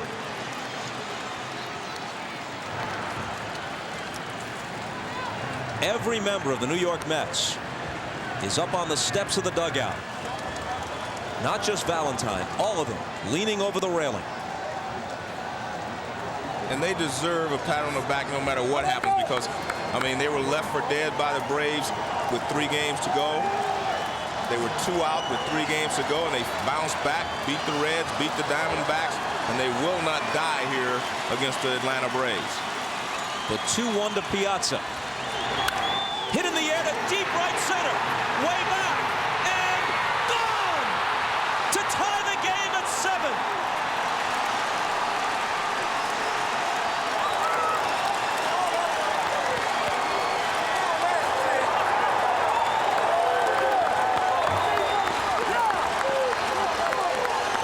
Tied at 7, hoping for game 7.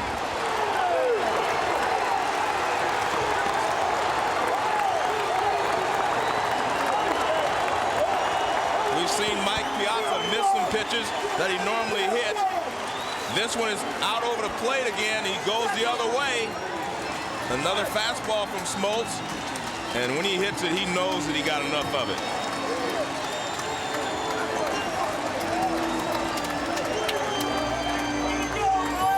Mike Piazza, who in the regular season wouldn't even be in, draws the Mets even.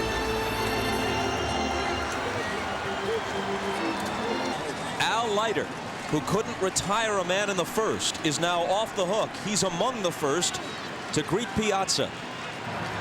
Smoltz faced 5 hitters, gave up 4 hits and a long fly ball, 2 doubles, and finally the home run by Piazza to tie the game. On comes Remlinger to face Ventura.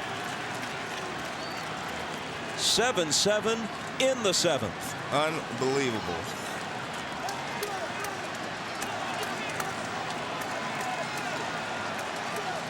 The 1-0 pitch. A ball and a strike to Sunday's hero, Ventura.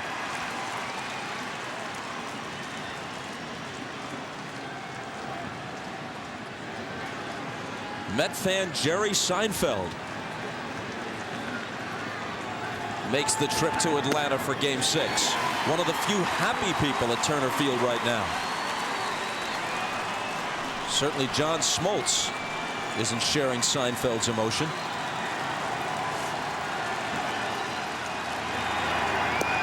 Down and away, 2-2.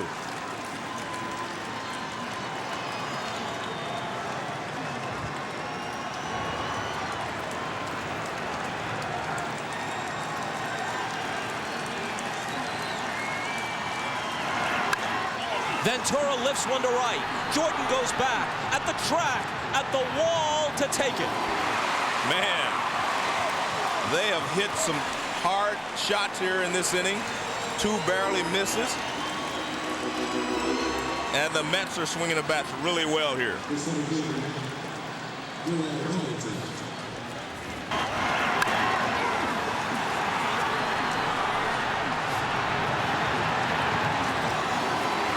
I think only Jordan knew for sure that that ball wasn't going out. Everyone else thought they had a chance, and there's the Mets bench. Darrell Hamilton, who has a perfect night going, 3 singles, takes a strike. Well, most of these Mets are so giddy by now, I mean, you can forgive them almost any display of emotion.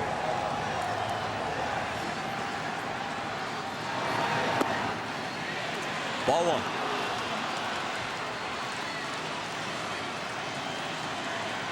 Three in the 6th, 4 in the 7th. A 7-7 game.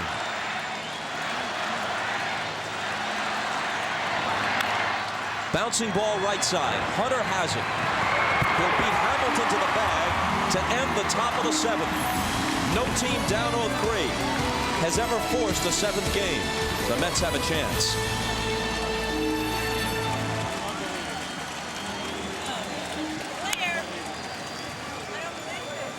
Ladies and gentlemen, boys and girls. The view from the Goodyear Blimp Stars and Stripes from Pompano Beach, Florida. Goodyear began its first commercial blimp operation back in 1926. In case you're just joining us, Where have you been? But this will get you up to date. The line score for Game 6. And now look who's come out of the New York bullpen. Orel Hershiser. And he pitched really well in Game 5. He entered in the 4th with 2 runs already in, 2 on and nobody out. Struck out the first 2 men he faced and worked 3 scoreless innings. Then he became an assistant manager on the bench for Bobby Valentine as the game moved on. Here's his 0-1 pitch to Brett Boone, who has walked and struck out twice. And if you're the Braves, you have to answer immediately because the pressure is on you because you had a big lead and all of a sudden now you're tied.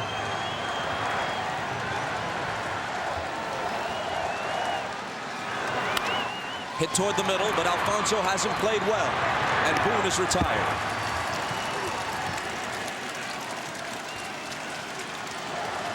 It's the bottom of the 7th, so it was stretch time in Atlanta, but it's the Mets who are stretching credulity and trying to stretch this series to its limit.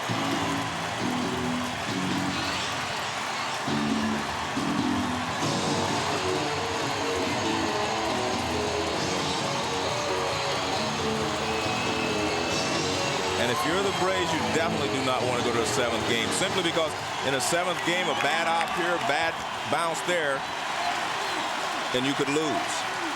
Here's Chipper. 1 for 2, and he was hit by a pitch. And we'll see how Hershiser attacks him. Remember, Chipper Jones destroyed the Mets here in late September, and he hit a home run off of Hershiser in that series as well. Hit 4 home runs in the 3-game series.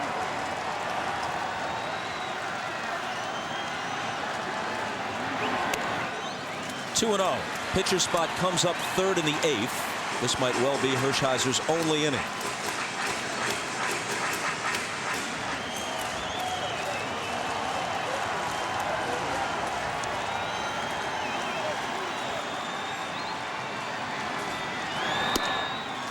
And you can see that Hershiser doesn't want any part of Chipper Jones in this situation. He's trying to get him to go out of the zone to swing.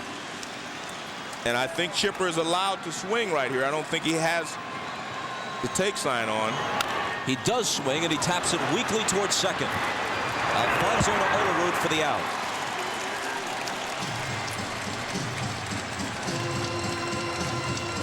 And high above the ballpark, it looks like the Peacock's promotional leprechauns have enlisted the Goodyear blimp in telling you of NBC's first big November movie event. Whoopi Goldberg, Randy Quaid, and Roger Daltrey star in the film from the creators of Gulliver's Travels, Merlin, and the Odyssey. It's Leprechauns, coming to NBC November 7th.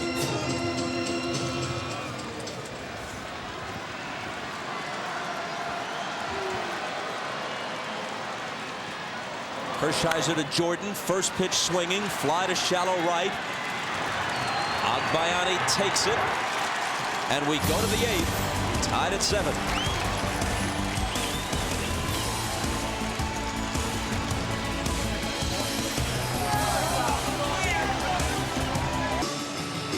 While we were away, the bullpen gate swung open, and some people might have been surprised if they thought John Rocker was coming in. He was just walking out to the outfield to toss the ball a bit. Then he returned to the pen, and Mike Remlinger returned to the mound for the 8th.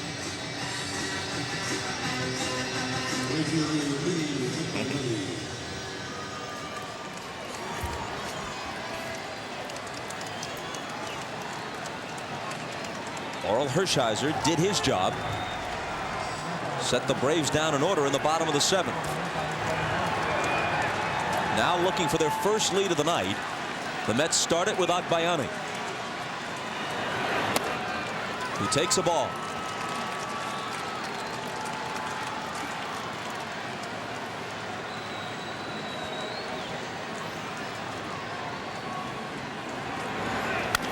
And this one is laced to right, and it will drop for a hit.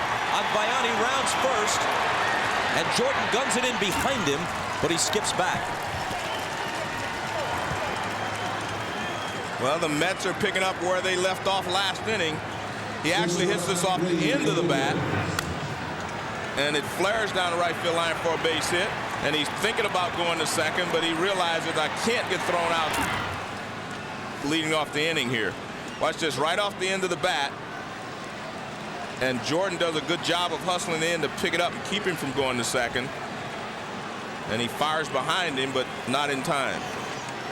Ordonez has to bunt now, doesn't he? He squares, he gets it down. This is a good one. Remlinger wants to tag him and does, as Agbayani advances to second. Well, he does the job, and if the Mets are able to come back, all will be forgiven with the other 3 bunt attempts that he has popped up. And you see there, right there, they're saying good job.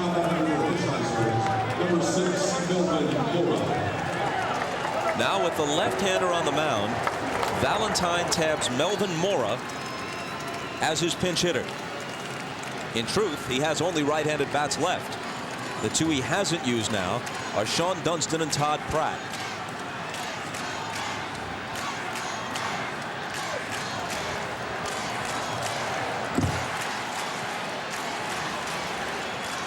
Springer in the bullpen.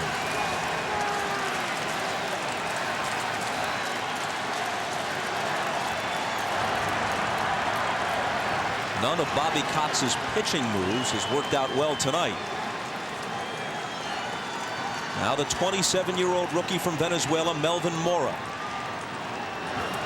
has a chance to be a star. At least the Mets think so. He's shown his stuff down the stretch and in the playoffs. Spent most of the year in AAA.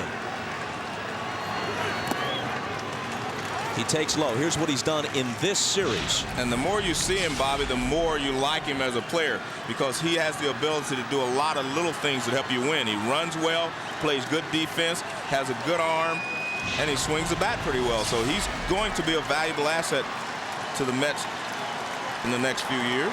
At the bottom of that graphic, you saw the 2 outfield assists. He lines this one hard. The Mets are going to have the lead. Agbayani being sent home. And Melvin Mora, who only a few years ago was playing in the Chinese Professional League in Taiwan, gives the Mets the lead in Game 6. I mean, he just continues to come up big in these ball games, and he's a rookie, but he does not have any fear. That's a pretty good pitch down and away from Remlinger, and he rips it into left center field. And you see the bench that we've not only come all the way back, now we have the lead. Every pinch hitter Bobby Valentine has called upon has delivered. Agbayani a walk, Bonilla a single, Matt Franco a double, Mora an RBI go-ahead single. Ordonez laid down the bunt. He and Valentine whooping it up. And Melvin Mora at first base is a threat to try to get into scoring position, trying to steal a base.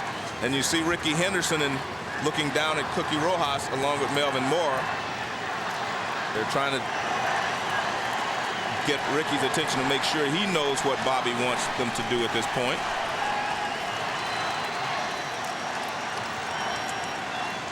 Henderson 2 for 4. Takes a ball. How about that note just a second ago? The Mets waiting to bust loose at the plate. Did they ever tonight? 188 through the first 5 games. 438 tonight. They've out-hit Atlanta 14-5. Dug themselves a 5-0 hole in the first and now lead 8-7.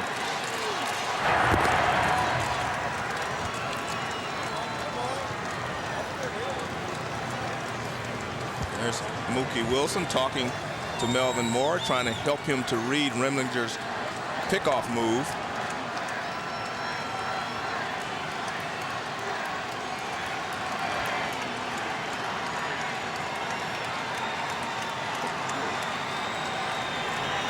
Still only 1 out. Not going. Ricky cuts and misses.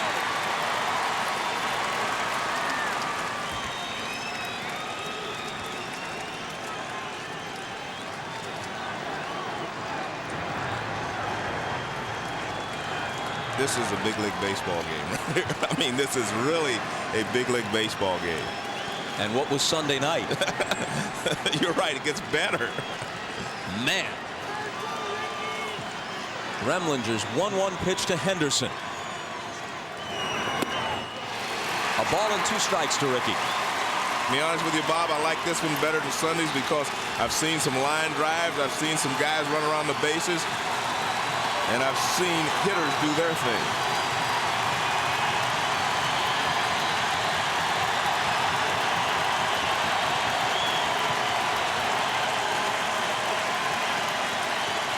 Ricky asking plate umpire Jerry Crawford whether the pitch he just swung at was actually in the strike zone.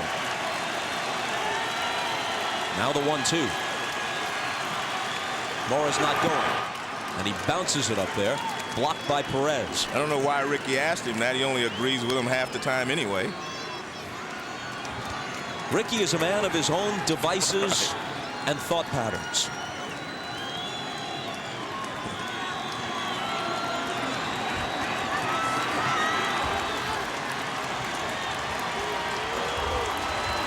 He often looks, speaking of Ricky, not Hirschhauser, like a man who has just awakened and is trying to shake out the cobwebs. Full count. Now, if you're the Mets, you go ahead and put Mora in motion, put a little more pressure on the Braves. You already have a 1-run lead, and that way, if he's running and Ricky finds a hole, he can get around to third base easily and be in scoring position.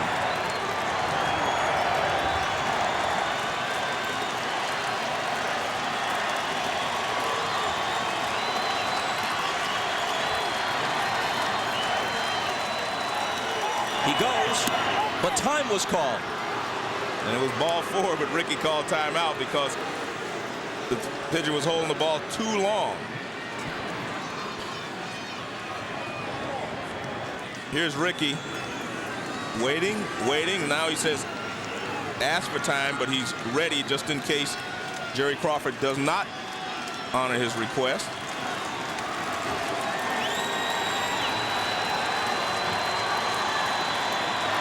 Morrow is going back to the bag. Ricky rolls a broken bat shot toward Weiss, and they get it at second.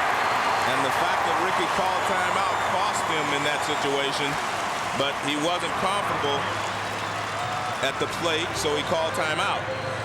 Now watch, Remlinger gives him a big kick over there, and it fools Mora, so he's not able to take off. Watch this big kick. See right there? And Mora goes back thinking he's coming to first base, so he doesn't get a break out of the box. If he's running on this pitch, it's a base hit for Ricky Henderson, and he's safe at second base easily, but he gets a late break. Yeah, not only wasn't he going, he was actually moving back toward the bag as the pitch was delivered.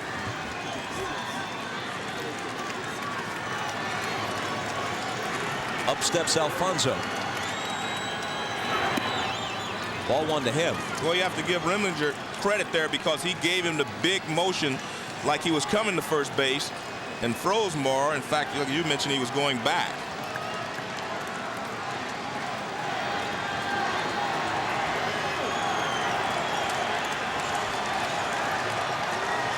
Ricky's not going anywhere, and that's ball 2 to Alfonso.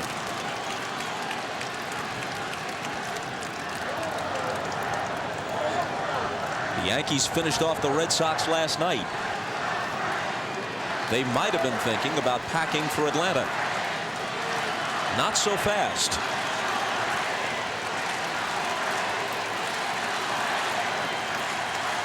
There goes Henderson on the 2-0 pitch. The throw for Perez hit Henderson, who appeared to have it stolen anyway. And this is Ricky's first stolen base of the series. Remember, he had 6 in the division series. He gets a great jump, and the throw from Perez is going to hit him in the side right there, and he actually rolls over on it. And Okay, no pull or anything. here's Ricky. He says, I'm gone.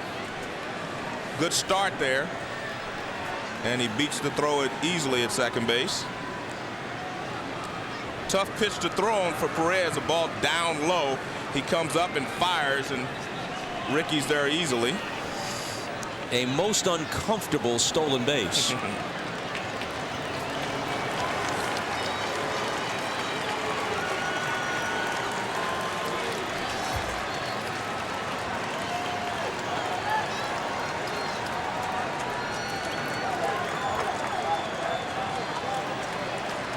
don't think Ricky is thinking about stealing third, at least not on the next pitch, the way he's feeling right now.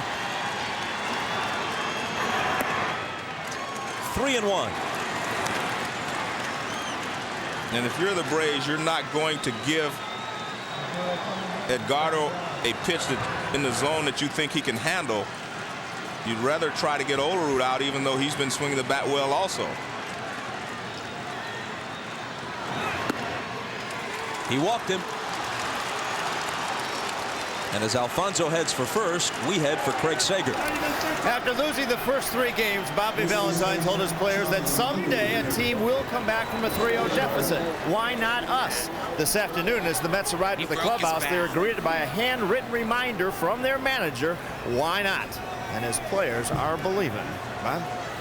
Well, Bob, to this point, they've done a great job, but I could tell them why not. And that's because of the Atlanta Braves pitching staff. You'd never believe someone could beat their starters 4 games in a row. And so far, they haven't.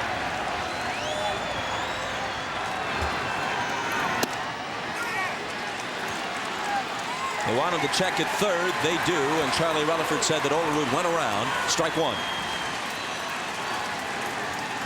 Well, here's the pitch. And you can see that he went way too far. It wasn't even that close. Watch where the barrel of the bat goes. Way out in front.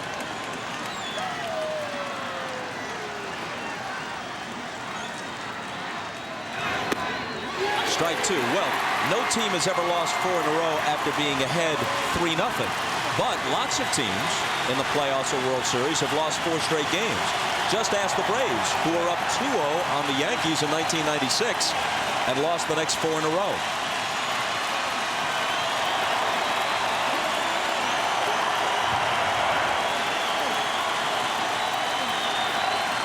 Here's the 0-2 pitch. Outside and low. But from this position, down 0-3, not only has no team ever come back to win a series, but no team even has gotten as far as the 7th game. That's what Bobby Valentine's Mets are trying to do.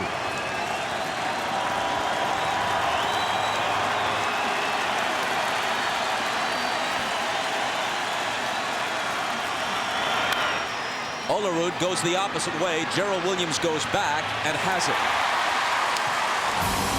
But the Mets played a run in the top of the 8th. They lead it 8-7. Welcome back to Atlanta. I'm Jim Gray. Well, since the Mets got 4 runs in the 7th inning, the Braves dugout has been very quiet. There hasn't been any chatter or any talk. It's almost like they're shell-shocked sitting in there waiting. As you see John Smoltz sitting next to Kevin Millwood. No one has said anything to anybody. This is a team that almost seems as though it's in despair, even though they're still leading the series 3-2. Let's go over to Craig Sager. Well, over in this dugout on the Mets side, it's been like a pep rally ever since they got on the scoreboard for the first run. Al Leiter came up. Of course, he's the one that could not retire a batter.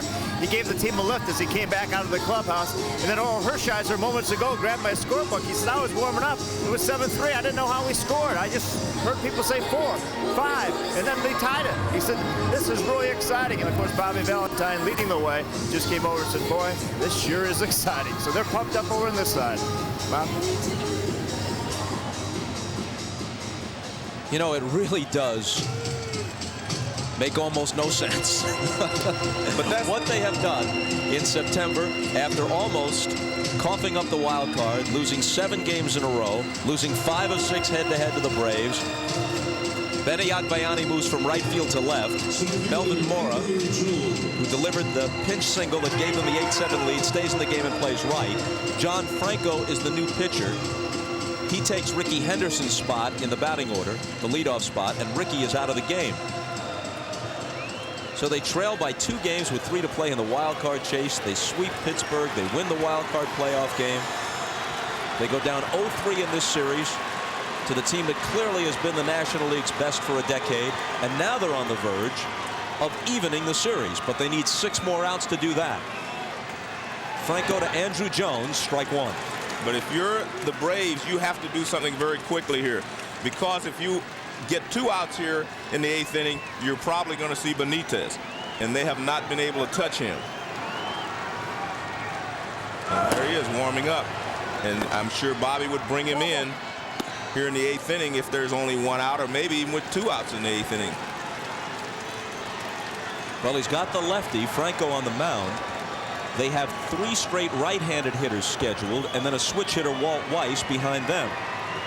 Jones will be followed by Perez and Hunter. Hit to short, Ordonez. Forget about it when you send it his way. And I think Bobby's just trying to milk John Franco for as long as he can. If he can get one more out here, he'll be perfectly happy. And he's, you know, if Franco gets a guy on base, I think we're going to see Benitez. And there you see Wallace and Valentine talking about, well, when do we bring Benitez in? Do we wait till there are 2 outs? Do we see if Franco can get through the 8th cleanly and just let him come in for the 9th? A strike to Eddie Perez. Perez is the only Brave who's reached base all year against Benitez. He's faced 30 Atlanta hitters, regular and postseason combined, and retired 29 of them.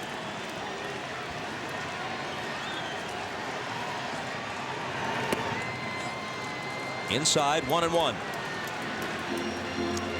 Howard Battle is a possibility off the bench.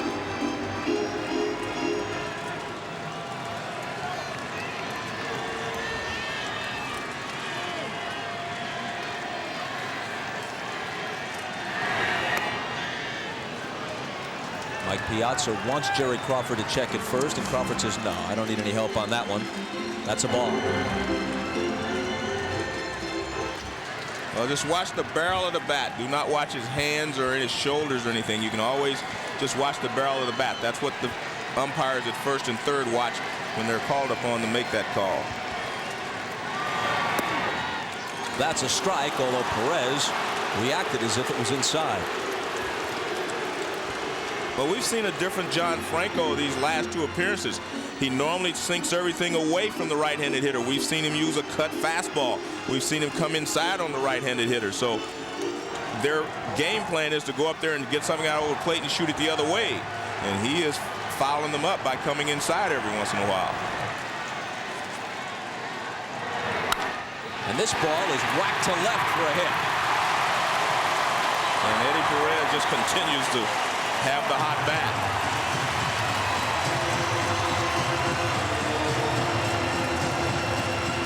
Perez is 2 for 3 with a sacrifice bunt thrown in. Well, he tries to come in. He gets this one up a little bit, and he doesn't quite get it in enough. And Perez rips it to left field for a base hit. I mean, he has really been swinging the bat well.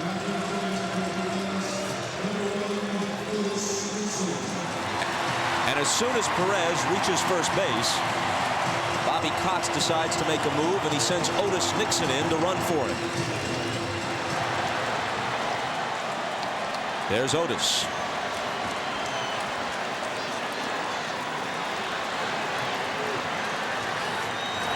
And I think this move forces Bobby Valentine to go ahead and leave Franco in at least for one more hitter. Because if he brings Benitez in, Benitez does not hold runners well, and Nixon would be at second base in a couple of pitches. Nixon had a steal in game 5. Big cut by Hunter, who comes up empty. And that's the normal pitch you look for from John Franco. A ball is moving away from you if you're a right-handed hitter. He throws the changeup, it moves away, and he throws a sinker. And that's his out pitch right there. At least it has been until his last 2 appearances. Nixon stole 26 bases this year. Not going. A ball down and away. Nixon's 26 steals in 33 attempts were his lowest total since 1987, largely because he doesn't play much anymore. Since at age 40, he can't hit much. He batted just .205, so his contribution is mostly off the bench as a pinch runner.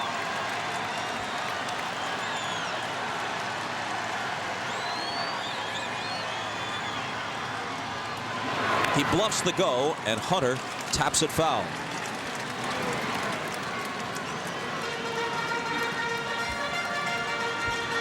Watch Nixon and Olerud jockeying back and forth. Olerud using that technique where he slides away from the bag and then can jump back to take a pickoff throw from Franco. But if you're the base runner, you're really not concerned with Olerud. You get your lead and just watch the pitcher.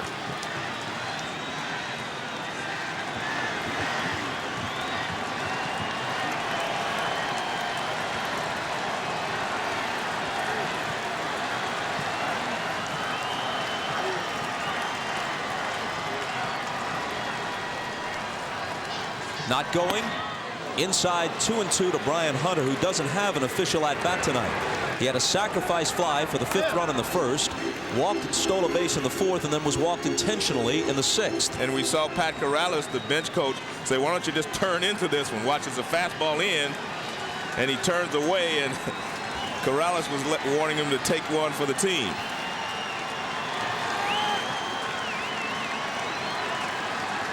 Otis Nixon edges away from first with the tying run. And Franco's 2-2 to Hunter. And there's a good sinker by Franco away. And that's what reason he's throwing it. He's trying to get the ground ball, get his infield a chance to turn over the double play. And this is John Franco at his best. He never gets a ball up above the knees. Look at that. Down and away. And with 2 strikes, tough for Hunter to lay off of it.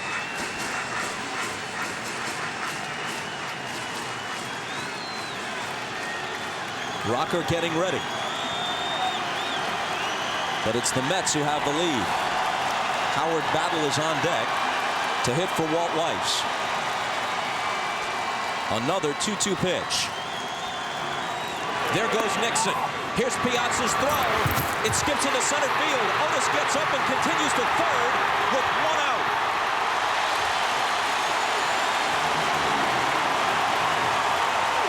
That's what they put him in there for, to steal a base. And he finally figures out the motion, and he just takes off. Piazza's throw bounces short, and Edgardo, trying to knock it down, wasn't able to do so. There's the throw. That's a tough play for a second baseman to even try to just block it. And Nixon over to third base, where now the tying run is 90 feet away. And you see Piazza very upset with himself. The count went full on the pitch. The infield creeps in. And it's hit to center. It drops. Nixon heads home. Tied at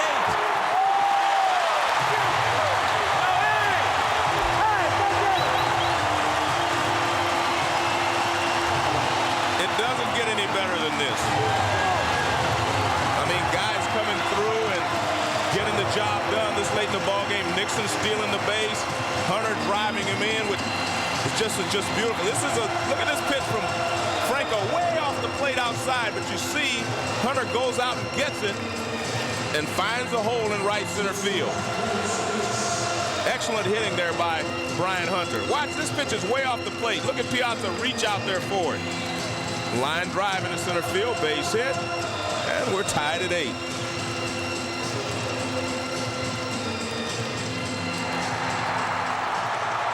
So now Weiss will bat. Battle remains in the on-deck circle to hit next.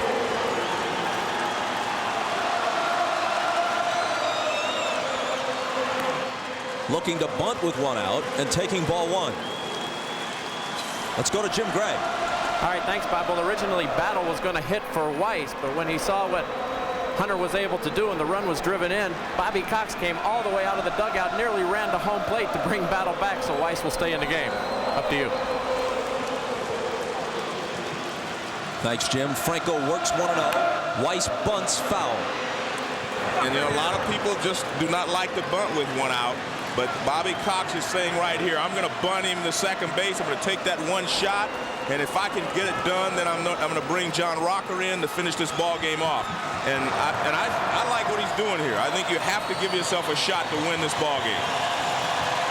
Not only have they tied the game, but they've created the possibility that they won't have to face Benitez trying to close it.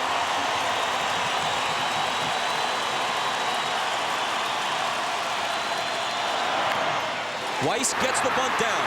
Franco doesn't even look at second. He nearly pulled Alfonso off the bag, but Edgardo kept his foot planted. That's the 2nd out.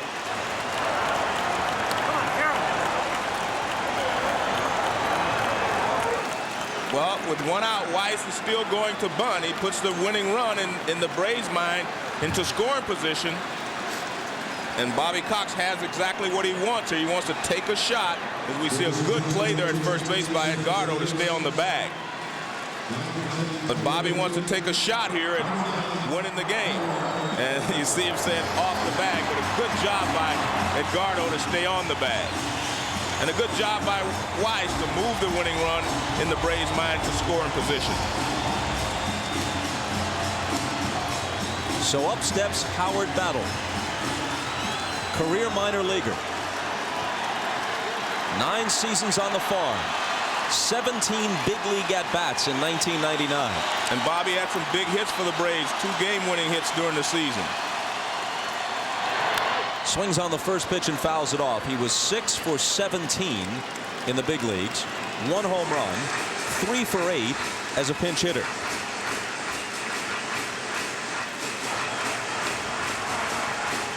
Melvin Mora, like Howard Battle, you're looking at Dunston, the veteran, still available off the Met bench. Melvin Mora, like Battle, a 27-year-old rookie, gave the Mets the lead with a hit in the top half of the inning. The Braves have tied it.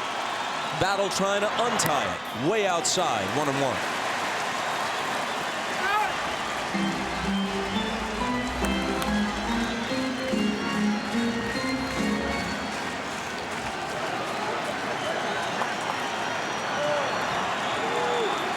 Mondo still in the bullpen.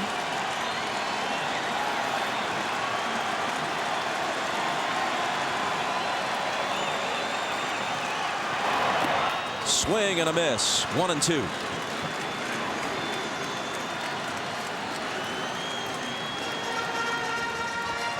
And this is the changeup moving away from the right-handed hitter. And you can see Battle out in front and the pitch off the plate.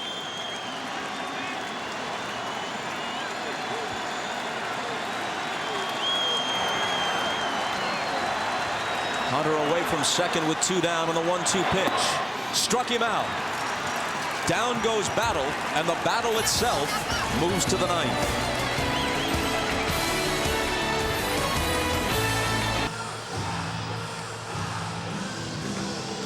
A new battery for the Braves as we go to the 9th. John Rocker out of the bullpen in a tie game.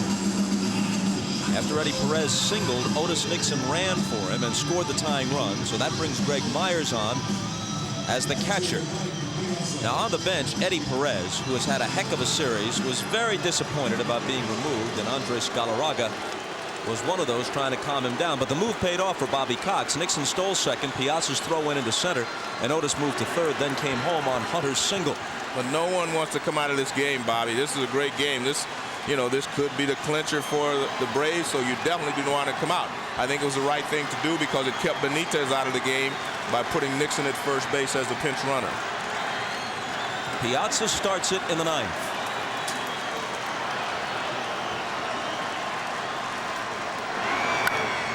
And he pops it up a mile high. When it comes down, it should be in Chipper Jones' glove, and it is in foul ground.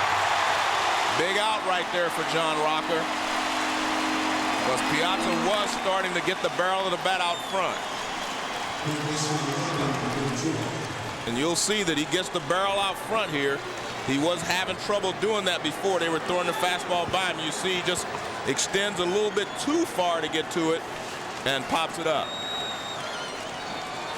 Watch, he just extends a little too far right there. And he pops it up foul to Chipper Jones. But Mike's previous at-bat had produced a homer of heroic proportions. Ventura swings and misses, not just because it tied the game 7-7 in the 7th, but it was his first extra base hit of a postseason in which he has been bruised and battered, and where if there were not so much at stake, he would long since have been pulled from the lineup.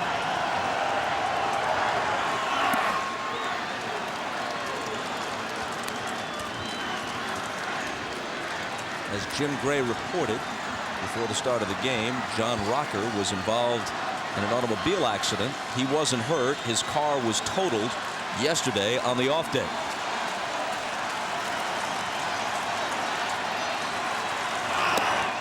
Outside and low to Ventura, 2-1. Well, the one thing that Ventura and Olerud have done is they have had better at bats against Rocker as this series has progressed. First couple of games, they didn't have a chance, but they have now at least given themselves an opportunity to hit him because I think they're seeing the ball better. See, they're laying off pitches that they were swinging at before, and that tells me that they're seeing the ball better out of his hand. Ventura still doesn't have a career hit against Rocker, but his first 5 times up, he struck out. The 6th time, he hit a fly ball to center field. See, he's got him now. Made contact. At least it's progress. Yeah. Tonight, Ventura's 1 for 4. And he skies this one out behind second base. It'll be Weiss. Well, he had a pitch to hit, but it was just a little bit up out of his zone, and he had a good rip at it. Now watch this pitch. But Ventura's seeing the ball well. He gets a fastball, probably a little bit above the strike zone. And Ventura did have a good swing at it. And there's John Rocker saying, "Walt, Walt, Walt." And truthfully, that's what a pitcher should do in that situation. Which brings up Darrell Hamilton, 3 for 4, 3 singles. He bats with 2 out and nobody on and takes a strike.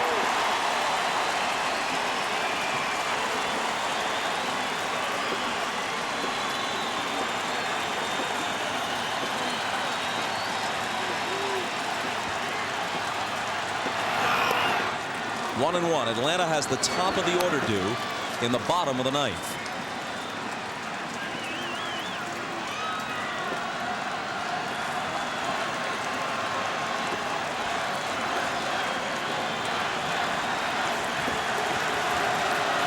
Interesting, Bob, in Game 5, Bobby Valentine pinch hit for Darrell Hamilton, and Todd Pratt went up to him and said, "I don't think you needed to do that with 2 outs." And especially tonight, Hamilton swinging the bat well. And not only that, we're back to defense here. You know, if you go down tonight, you want to go down with your best defense out there in the late inning, especially on the road. And if they hit for him, it would have to be Dunston, who is not an accomplished center fielder. Hamilton is. You do not want Dunston out there in this situation. And he goes to left field. Gerald Williams has it lined up, takes it. And the Braves will have a chance to win it in the bottom of the 9th. We're back after these messages from your local station. Craig Sager back in Atlanta, where a double switch has been made by the Mets. Mike Piazza is out of the game. Todd Pratt goes into the game. He will be batting in the leadoff spot. Ricky Henderson long gone. He's in the clubhouse. Armando Benitez, the pitcher, will hit in the 4th spot. And Melvin Mora remains in the 9th spot. So Mike Piazza, we were told, did not hurt his shoulder, but he is wearing down, and he did come out of the game. Ron? Bob, this is one of the guys on the Braves I think can handle Benitez's fastball, and that's Gerald Williams. Very good fastball hitter.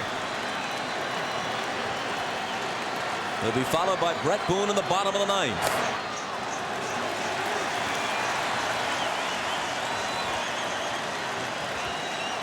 A run here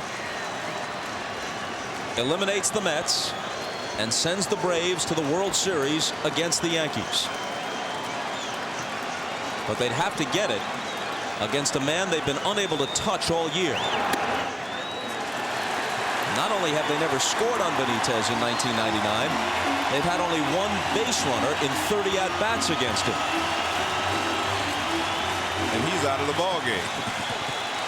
That's Eddie Perez.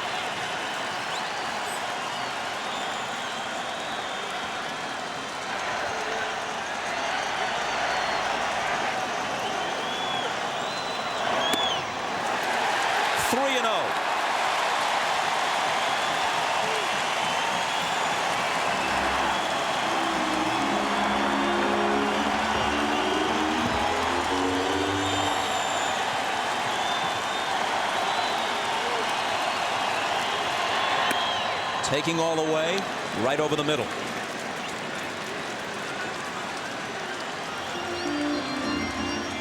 If he reaches, Gerald Williams is a pretty good base runner. Time was called.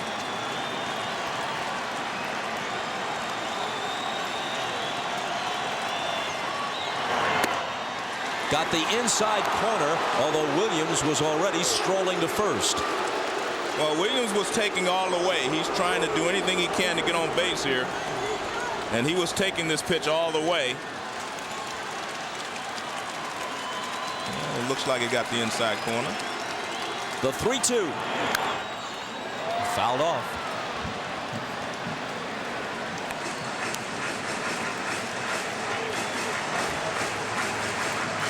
Ryan Klesko hasn't been used yet. John Rocker got the Mets out in the ninth. The only non-pitcher Bobby Valentine hasn't used is Sean Dunston. Another 3-2 pitch. He reached for what might have been ball 4.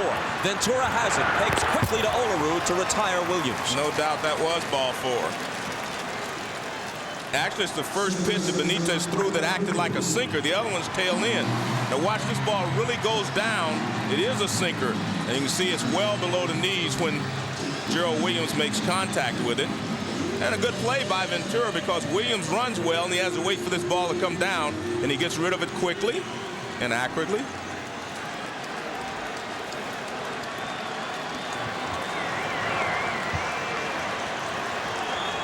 Boone 0 for 3 with a walk. Takes a strike. It's not easy to be patient with Benitez because you have to make up your mind rather quickly whether you're going to swing at his fastball or it's right by you. And then the bottom drops out. 0-2. Well, he started him off with a strike, then he comes with the splitter. And this is a devastating pitch coming from a guy that throws 95 to 100 miles an hour. Again, you do not have time to wait and recognize the pitch. And Boone stays alive. And you're not exaggerating, Joe. There have been times when he has hit triple digits on the radar gun this year.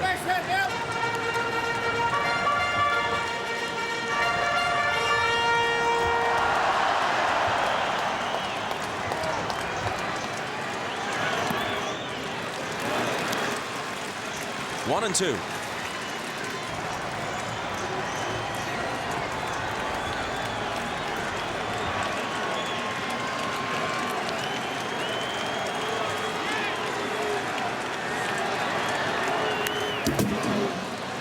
That pitch was at shoulder height and inside, but again, once he lets it go, you better pull the trigger right now or you're not catching up with it. 98-mile-an-hour fastball, and you just mentioned about shoulder high, and Boone is just lucky that he gets a piece of it and stays alive. Yes. He tipped it. He tried to lay off. He made contact. Pratt held it, and it's a strikeout. Boone is questioning whether he made contact or not. It's another splitter. Well, it doesn't look like he did there, but I thought he went on the swing anyway. It didn't appear that he touched the ball, but Jerry Crawford says he did. Boone was arguing with him about that. And up comes Chipper Jones, so a conversation at the mound with Todd Pratt.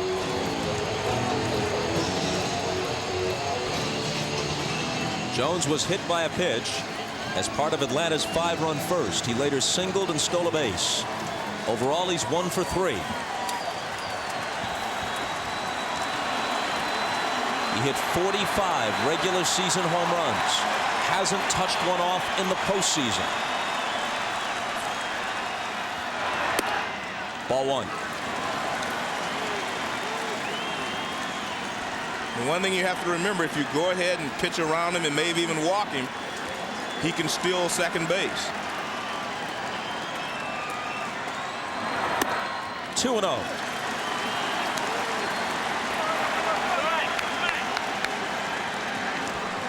Ryan Jordan would be next.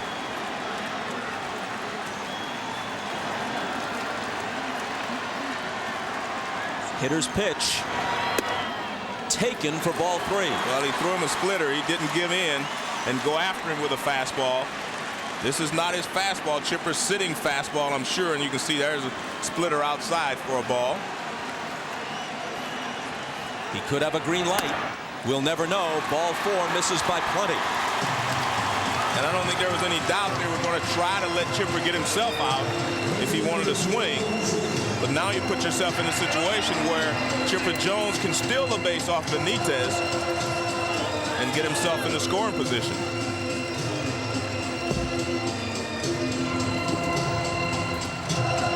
Dave Wallace heads for the mound. He's joined there by Todd Pratt. And this is definitely about Chipper Jones at first base and how they're going to keep him from stealing second base. Or maybe they'll try pitch out. Maybe they'll just try to guess with him and decide when they think Chipper's going to go and pitch out. This is a serious conversation right there.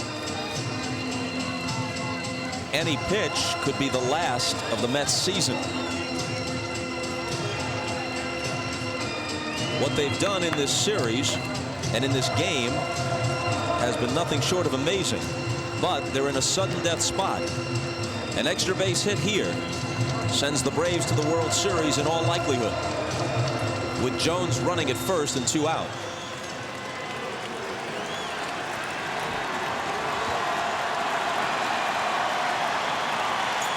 Jones is not going, and Jordan fouls it back.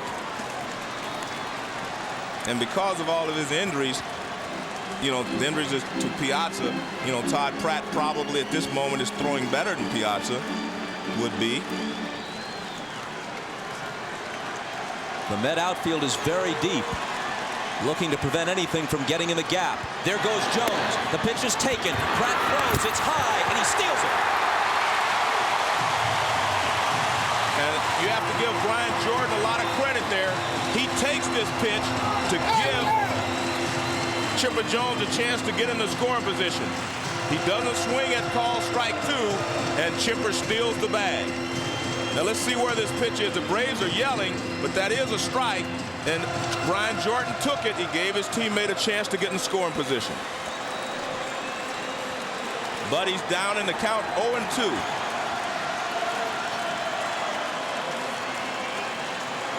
Looking for the hit that could win the series. That's ball 1. It was the Braves' intention to be aggressive from the get-go tonight. And that swipe of second by Chipper Jones was their 6th steal in 6 attempts in Game 6. Even though there are 2 strikes on Jordan, I don't think they're going to really come after him. They're going to try to get him to chase something out of the strike zone. Well, they gave him a fastball, and Jones was a little late on it. Pratt didn't like the location of that pitch. Watch where Pratt is set up. Off the plate outside, the ball moves back over the plate. A mistake there by Benitez, but he throws so hard he can make some mistakes and get away with them. The 1-2 pitch to Brian Jordan. Taken low. And that's what they want to do. Try to start that splitter in the strike zone and let it move out and hope that Jordan chases it. Because they still realize that they have Andrew Jones on deck. And Andrew Jones has not been swinging the bat well. But with 2 strikes, you're still going to try to get Jordan out here if you can. Full count.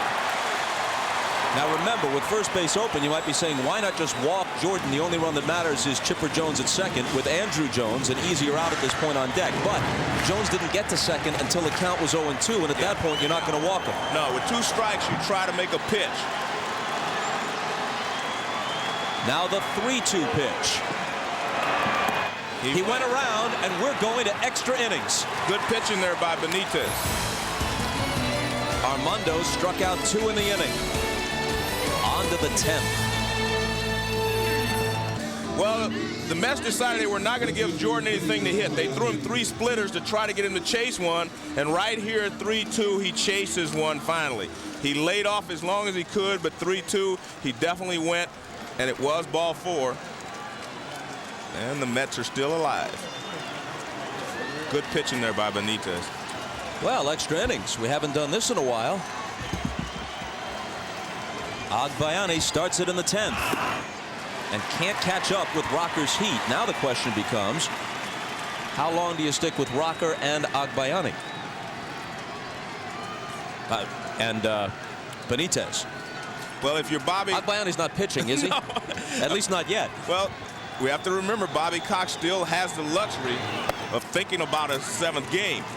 Bobby Valentine can't think about a 7th game yet. So I don't know how long Benitez will go, but I'm sure Bobby Cox will decide this is probably the last inning for John Rocker. He needs to save him for game 7 if he can. The 1-1 to Agbayani misses. Greg Maddux was loosening up with the outfielder in between innings, and he is in the bullpen.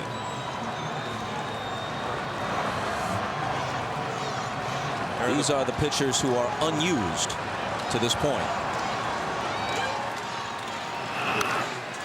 Fouled off, 2-2.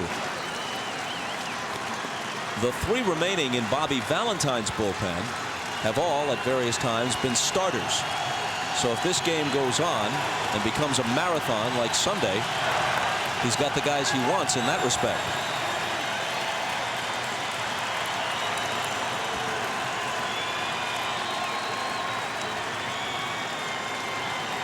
Agbayani steps out.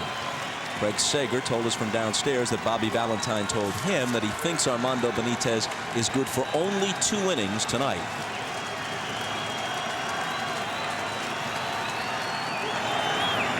Full count.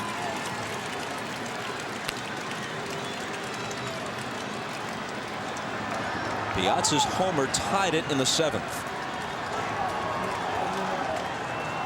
But eventually he wore down and had to be removed for Todd Pratt.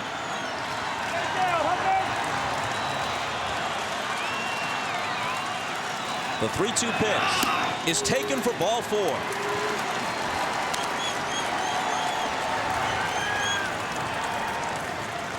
Well, the one thing to think about is John Rocker's pitched quite a bit in this series. He throws the first fastball by Agbayani, but then he starts to hang the breaking ball, and he finally misses after another hanger, fastball up and away.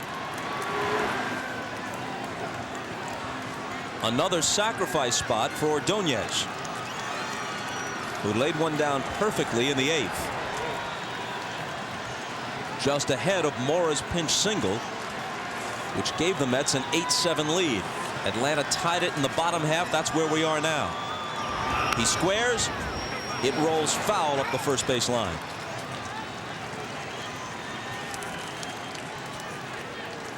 After all the mishaps he's had trying to bunt in this series, you have to give him a lot of credit for being able to do the job in the 8th inning that produced the go-ahead run for the Mets at that time.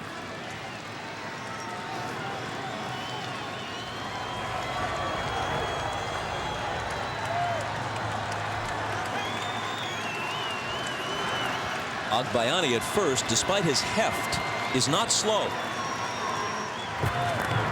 He runs pretty well.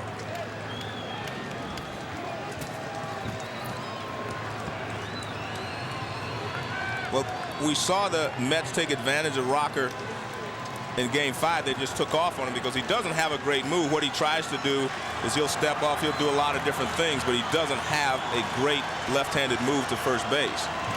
Squaring again. This one is lined to Hunter. And this time, Ordonez cannot get the bunt down.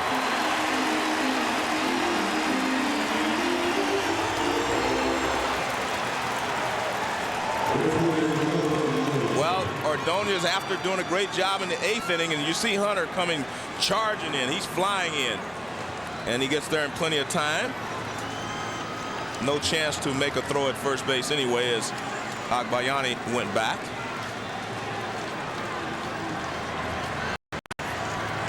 You know what? Maybe Bobby never should have had him bunt in the 6th inning. Well, Valentine has Mora in the 9th spot. After his pinch hit in the 8th, he stayed in. He's playing right field, so he's the hitter now. And Todd Pratt, the catcher, is on deck. Down and in and stopped by Myers. Good job by Myers to keep this ball from getting away. It's down and in. And he does a good job of sliding over and getting in front of it.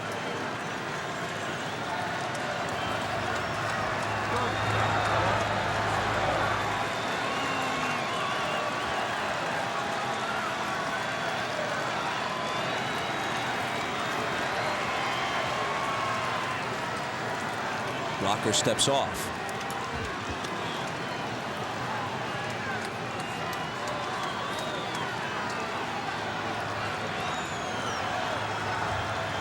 Here's the 1-0 on the inside corner.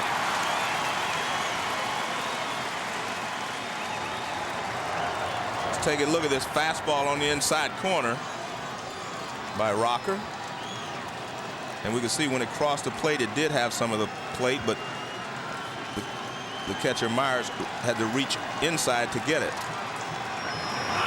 The 1-1 pitch is sliced down the right field line and out of play. And the one thing I'm noticing about Mora, not only is he a smart player, he knows how to play this game, but he's got a live bat.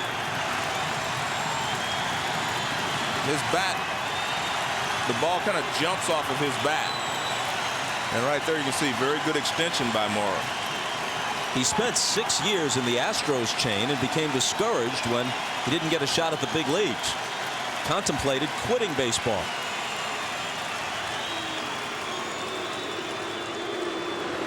After the double switch a while back, there is Benitez, who will pitch the 10th. Will he go beyond if necessary? We don't know. Ordonez, who couldn't get the bunt down. Ventura, Sunday night's hero. After the double switch, Pratt is in the first spot. They got him picked off. Hunter pegs it, and it hits Agbayani in the back. And he's safe at second. That's a much more difficult play than people realize.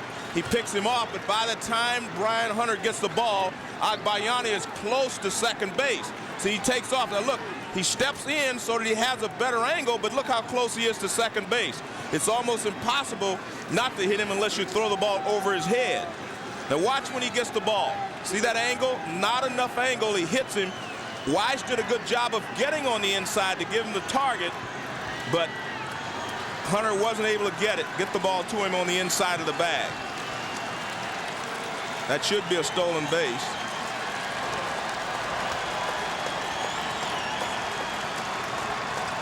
E3 on the play. Well, that's incorrect. Scoring.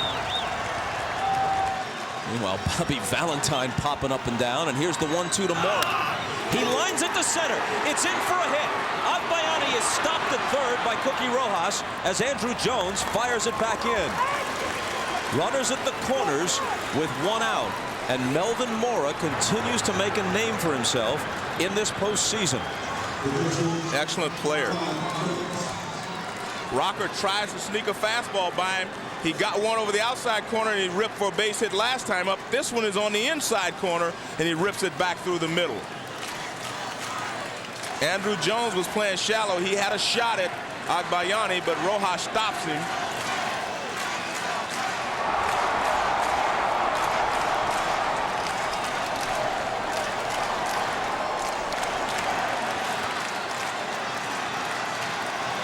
You could make a movie just based on Valentine's reactions during an important game.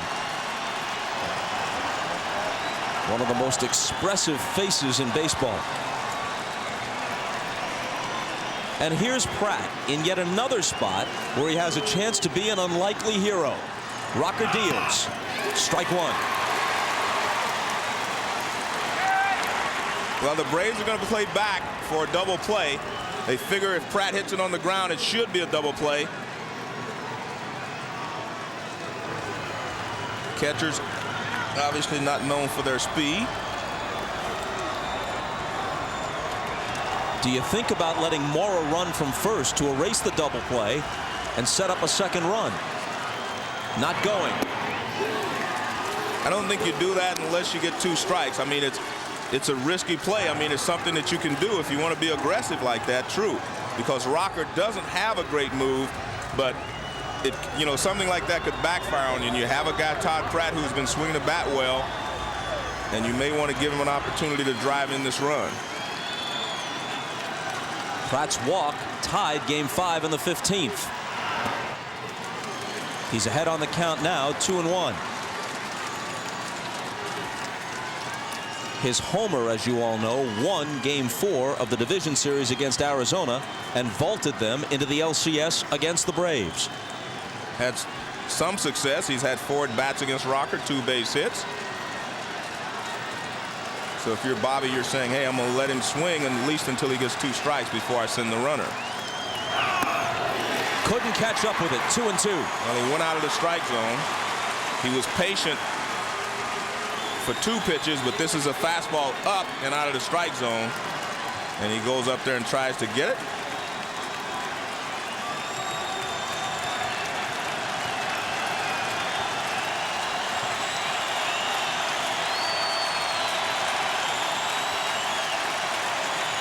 Two on, 1 out. And the 2-2 pitch. Full count to Todd Pratt. Now what do you do with the runner at first? Well, I think you send him now. That'll put tremendous pressure on the Braves defense, because if he hits a ground ball to one of the middle infielders now, they may not be able to turn the double play. So they move in a little closer, which is wise. They move in halfway, you see, so that if he's running, the ball's hit to him, they'll have an opportunity to come to the plate. Because if they stay back and he runs and there's a ground ball to short or second, they can't turn the double play, and the run will score. So now they're in a position where they can come to the plate if they have to. It's exactly midnight, and the 3-2 pitch with the runner going is hit in the air to medium center. Jones with a good arm is charging. Here comes Agbayani to the plate. The throw is up the line. Myers can't handle it. Agbayani scores.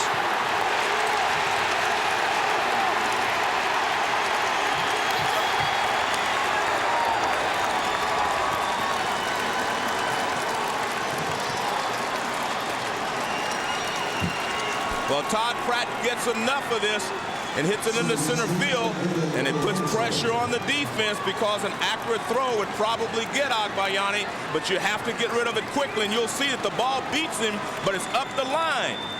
Nice attempt there by Myers to get out in front, catch it, and make the tag as Agbayani goes by, but no chance. This ball is shallow enough, and Andrew gets a good jump. His momentum is coming forward. See, if this ball is at the plate, they get him, but it's tough to throw a ball right on the numbers from 150 feet. Strike 1 to Alfonso. And here's Agbayani coming for the plate. And here's Myers going up, trying to get the ball and make the tag at the same time, not able to do so. And Agbayani puts the Mets ahead. Good job by Moore to go down to second base. And now he breaks for third, and Myers can't handle a pitch. Mora steals it. How good is this guy, Mora? I mean, he is good.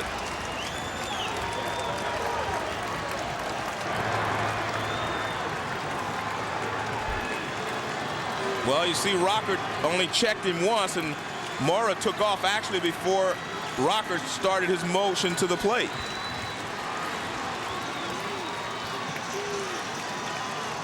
Who has it been in this inning? Agbayani, Mora, Pratt. As unlikely as this whole run in September and October has been for the Mets, some of the names contributing have been just as unlikely. Alfonso goes around, and the Mets go down. But now they are 3 outs away from pushing this series to Game 7. We'll be right back after these messages from your local station.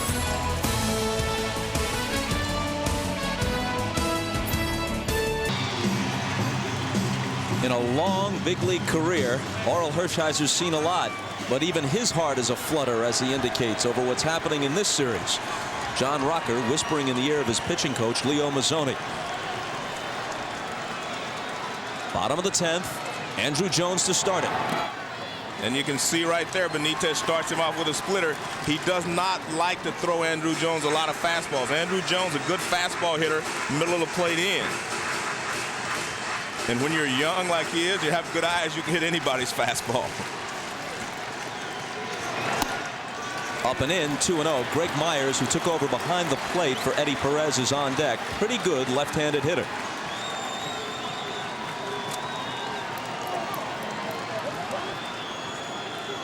Big pitch here on 2-0. It's in there.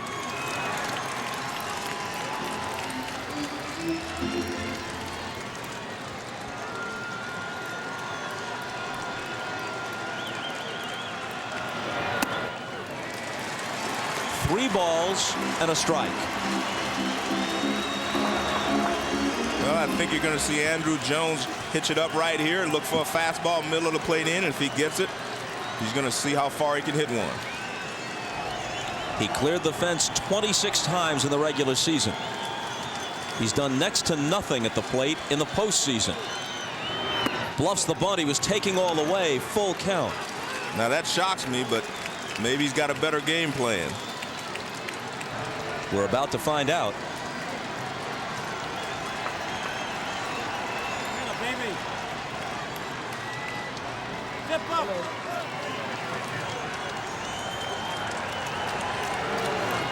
The 3-2 pitch. Hit up the middle. And Jones is aboard to start the bottom of the 10th. There are only 2 or 3 guys that can handle the fastballs that Benitez throws, and Jones is one of them. Gerald Williams and also Chipper Jones, and I believe Keith Lockhart.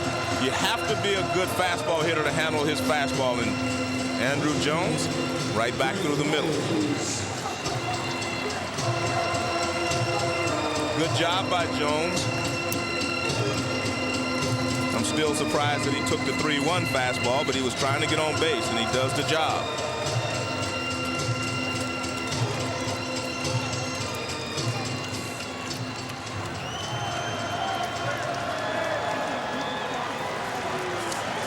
If there's a game 7, you wonder how much either of those guys would have left. Myers takes strike 1.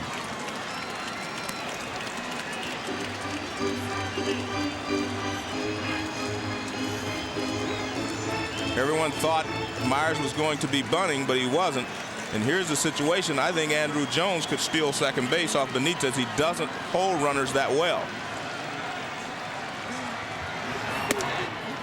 Gives a little slide step there to rush it up to the plate. Andrew Jones stole 24 in 36 attempts for the year.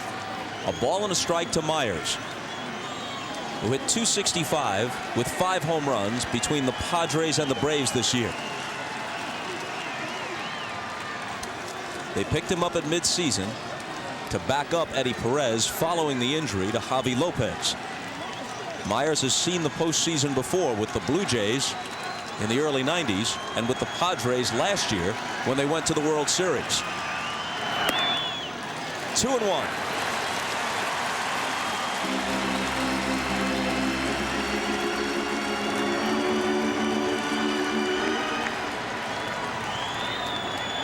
Nothing doing in the Met bullpen. It's up to Benitez to close it. Ryan Klesko is on deck. He'd bat for Hunter.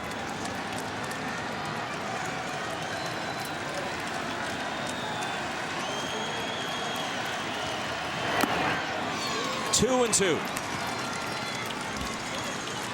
And with your team trailing by a run, a lot of people are going to wonder why Bobby didn't bunt or try to sacrifice over to second base Andrew Jones. Or he's got to either steal it if he doesn't bunt him over. Since he hasn't bunted him over, I think Andrew has to steal second base. Not going.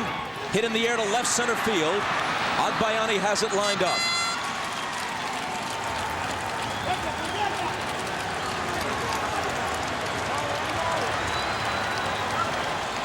Bobby Cox calls on Ryan Klesko, who could end this game and this series with one swing.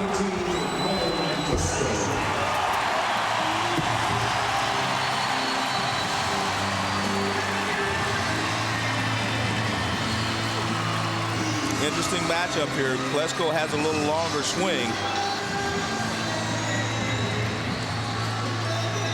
And you usually have to have a little shorter, quicker swing to handle the real good fastballs.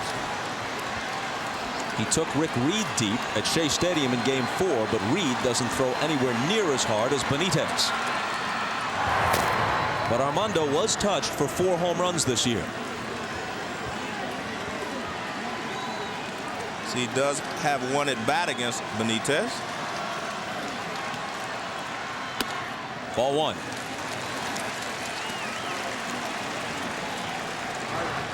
This is Benitez's second inning of work. And that last fastball he threw didn't look like the same fastballs that he was throwing in the last inning. Valentine has used him for 2 innings several times this year, never for more than that. 2-0 to Klesko.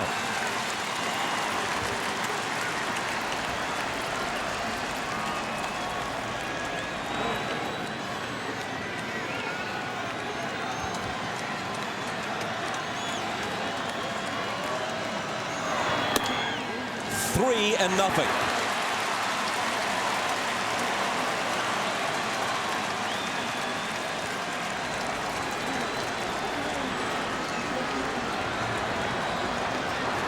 Ozzie Guillen is on deck.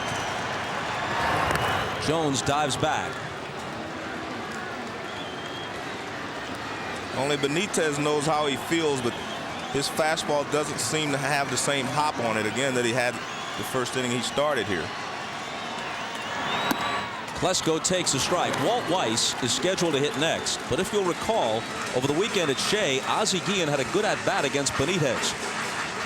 Nearly homered and it hooked foul. Then he flied out to deep right. And Bobby was throwing 98. His highest this inning has been like 93. So there is a difference in his fastball here than we saw last inning. That last fastball, 93 miles an hour. This is a 3-1 pitch. Walked him. The tying run to second. The winning run to first in the bottom of the 10th. And Dave Wallace, the pitching coach, once again out of the dugout.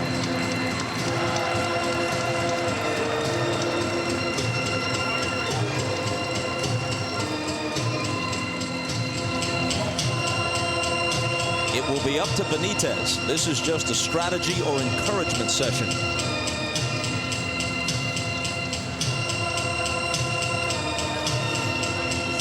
The Benitez we have seen in his last several appearances has been a dominating pitcher who just mowed people down. He is laboring now. But we've seen two guys, both he and Rocker, who have pitched quite a bit in this series, more than their normal 1 inning at a time. And when you do that, a guy's pitched one inning at a time most of the season, and all of a sudden he has to throw 2 innings. And remember, there's a stress factor here, too. These are tough innings that they're throwing. These are not easy innings, as you have during the regular season. These are tough innings under a lot of pressure.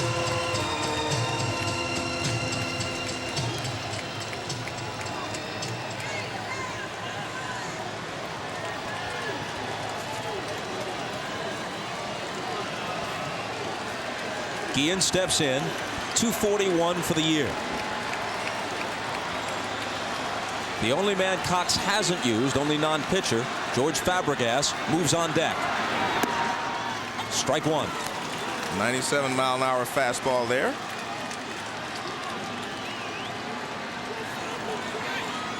So Cox is about to use his third catcher as a pinch hitter, and then his bench will be empty except for pitchers.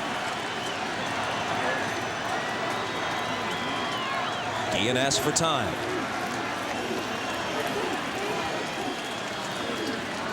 There's Chipper Jones. He can't bear to look at this point, or he's deep in thought.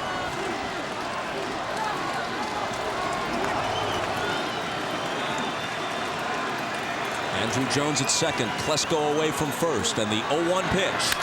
Hit toward the hole and through. A base hit. Jones being waved home.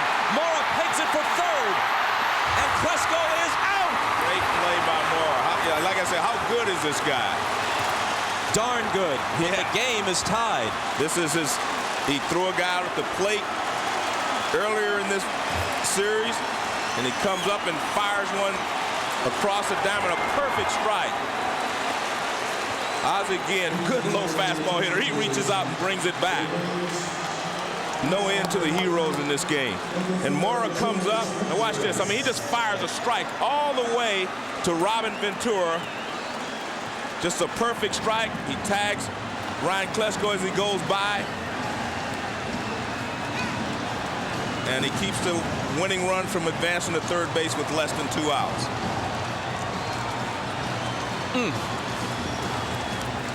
But each closer heretofore close to invincible, has given up a run.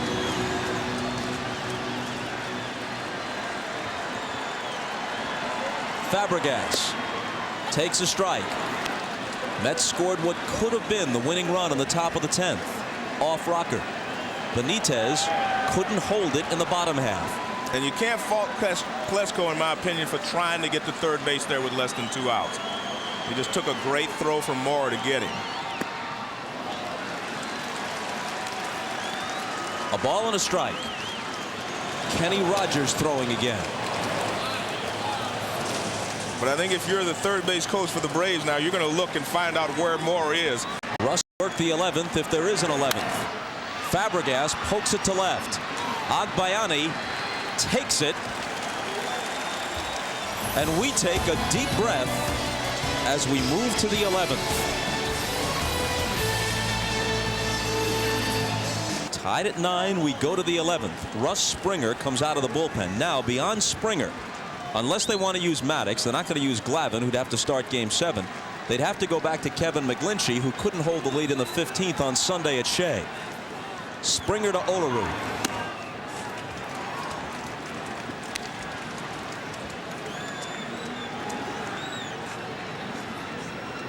Springer was 2-1 for the year. Those are his postseason numbers. For the season, his ERA was 3.42. He falls behind 2-0. Olerud is 2 for 5. He has a couple of singles. Maddox stirring again in the Atlanta pen. And Mike Piazza's out of the middle of this Mets lineup. He would be the next hitter, and Ozzie Guillen in at shortstop. Ryan Klesko is the first baseman for the Braves.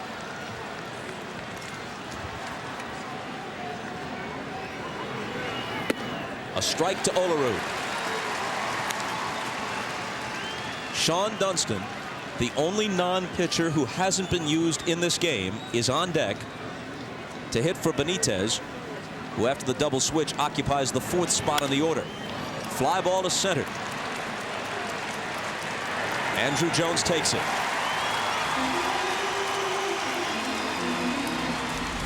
So now Sean Dunston. He was tenacious at bat in Game 5, which involved a half-dozen foul balls after the count went full, and then eventually resulted in a single up the middle to start the inning, which was concluded by Ventura's single over the fence, I guess, for lack of a better description, and set us back here to Atlanta for Game 6. Dunston comes on to pinch hit.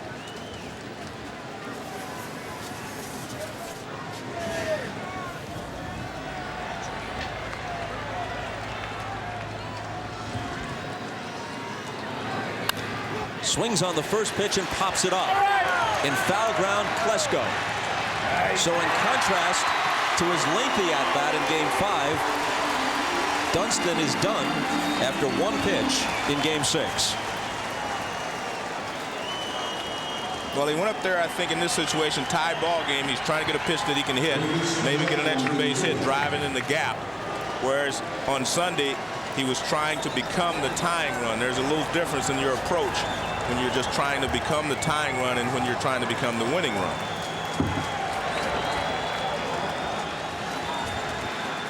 And here's Ventura.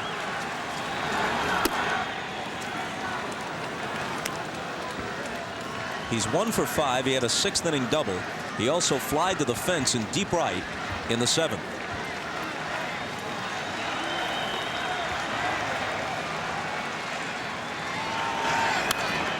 Out of play.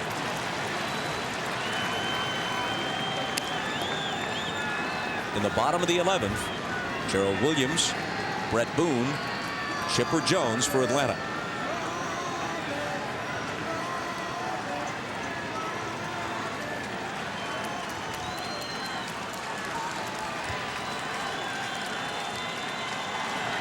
The 1-1 pitch.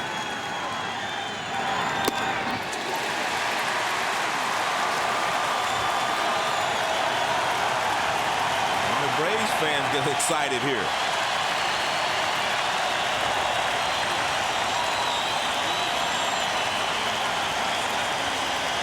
Looking around the park, few, if any, have left. The 1-2. 2-2.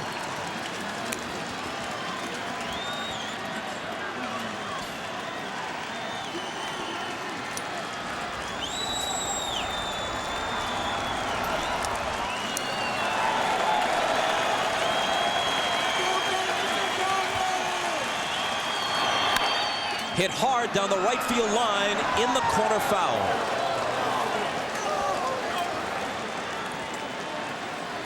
Ventura just a bit out in front. It was a high fastball. May have been out of the strike zone, but he's able to get on top of it, and he rips it, but hands a little bit too far out front. And Klesko helping the umpires out with the call. Brian Jordan and Klesko both helping him out.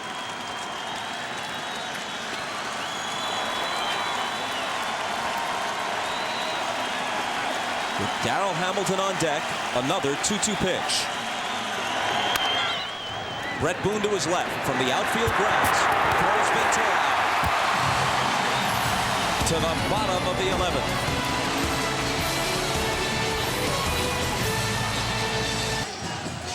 The first 5 games were all low scoring. 4-2 Atlanta, 4-3 Braves, 1-0 Braves. 3-2 New York. 4-3, could have been 7-3, but really it's a one-run game because it goes down to the last swing in the 15th inning. But tonight, a lot of crooked numbers on the scoreboard. 9-9 as we go to the bottom of the 11th. And Valentine calls on Kenny Rogers to get him to the 12th. Rogers pitched 2 scoreless innings Sunday in Game 5. He was the loser here in Game 2. Gerald Williams leads off. Strike 1. Gerald has showed a lot of patience in all of his at-bats tonight. More of a leadoff type hitter tonight than a guy that's normally aggressive. Curveball, swing and a miss. What a contrast for these Atlanta hitters. The right-handed heat of Benitez, even if it was slightly reduced heat because of fatigue, and the lefty flutter balls of Kenny Rogers. Here's his 0-2 pitch. Another breaking ball hit hard down the left field line. In there, maybe for extra bases. Gerald Williams thinking about a double, and he'll make it without a play. The run that could send them to the World Series is at second with nobody out.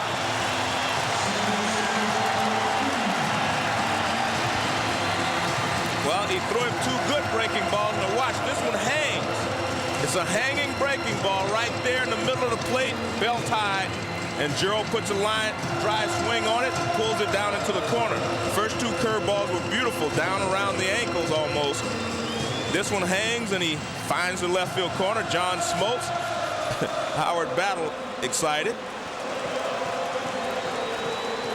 And now Robin Ventura trots to the mound from third base. Chipper Jones is on deck. No matter how they play this, Chipper Jones is not going to bat in this inning. Normally, Bob, in this situation, you would walk Boone so you'd have a force out at third base, you know, just in case, but you're not going to do that to pitch to Chipper Jones. Dotel starts to throw in the bullpen.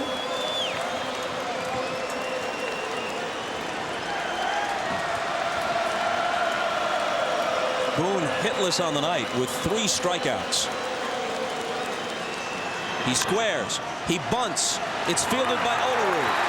No play but to tag Boone. Good job there by Boone. He gets the job done. That pitch looked like it was bearing in on him. A tough pitch to bunt, but he got it down.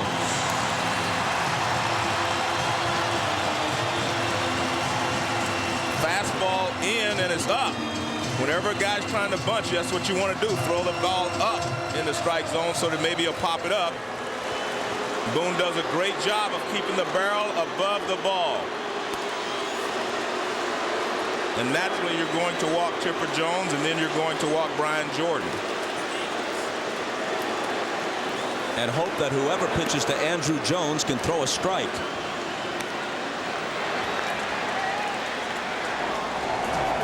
And there you see Don Baylor talking to Andrew Jones because he knows that he's going to be the guy on the spot for the Braves here.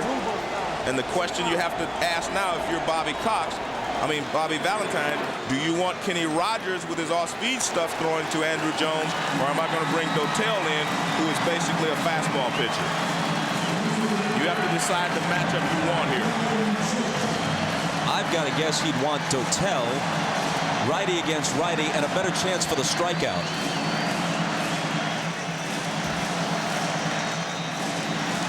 This time it's Valentine, not Wallace, who goes to the mound.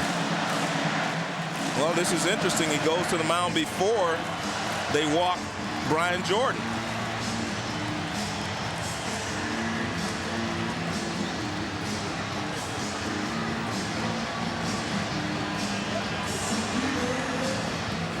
Well, he's got the entire infield around him. I don't think you can pitch to Brian Jordan and play back for a double play. It would have to be a ball hit near the bag in order for you to turn it, because Jordan very fast down the line. But there is something going on here other than just your normal situation here where I say, okay, I'll walk this guy in 4. And take a look. He's sitting. The catcher is sitting down.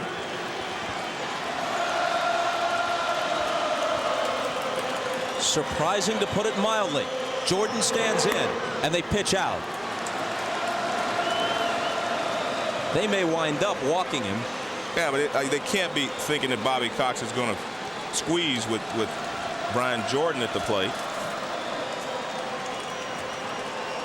It looks like another pitch out.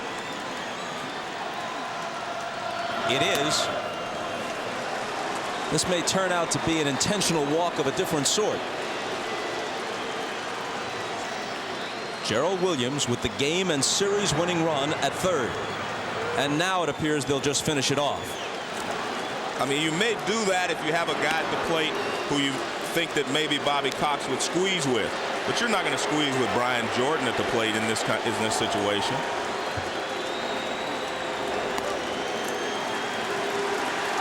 It's up to Andrew Jones, who tonight is 2 for 5 in the postseason, 9 for 41. And what Bobby looks like he's decided to do is go with Rogers, because he can throw some off-speed stuff rather than go to Dotel, who has to come at Andrew Jones with fastballs.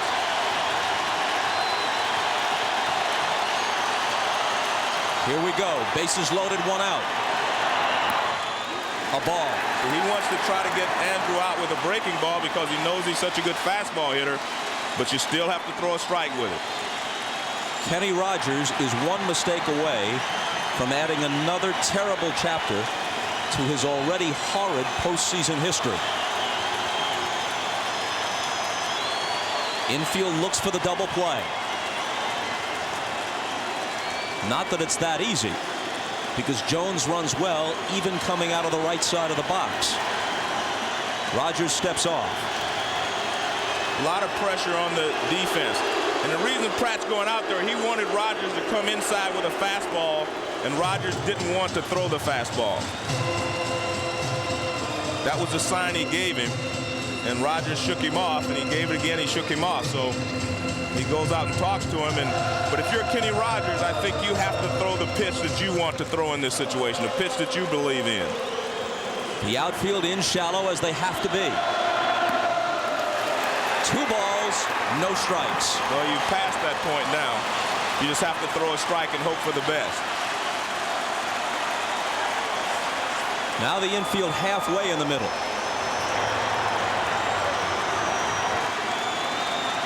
And the 2-0 pitch. Tapper, rolling foul.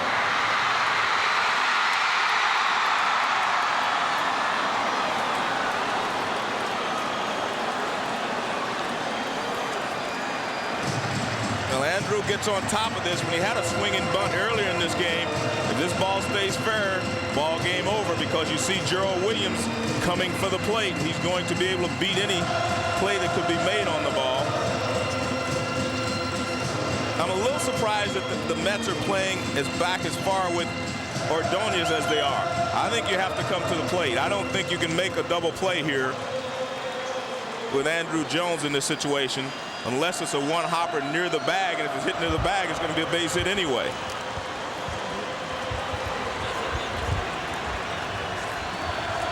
Gerald Williams, who doubled to open the inning.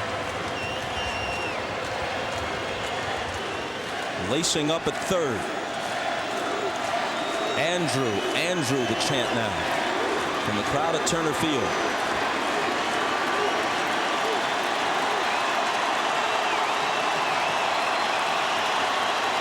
Rogers ready, Jones ready. The 2-1 pitch. 3 balls and a strike.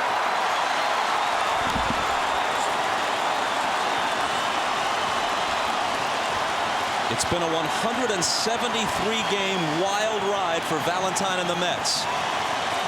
And Bobby, you'd hate for it to end on a walk. Could be the last pitch of their season. Called strike, full count. This game has been such a good ball game. You want it to end with another hero and not a goat.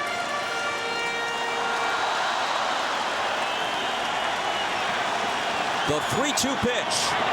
Bring on the Yankees.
Swung at it, but this is not close.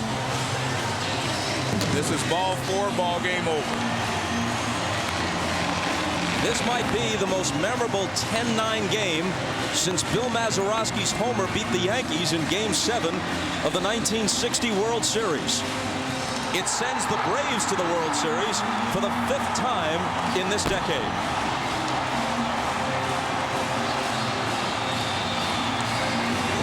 We finally reached the closing night on the best Mets show since 1986.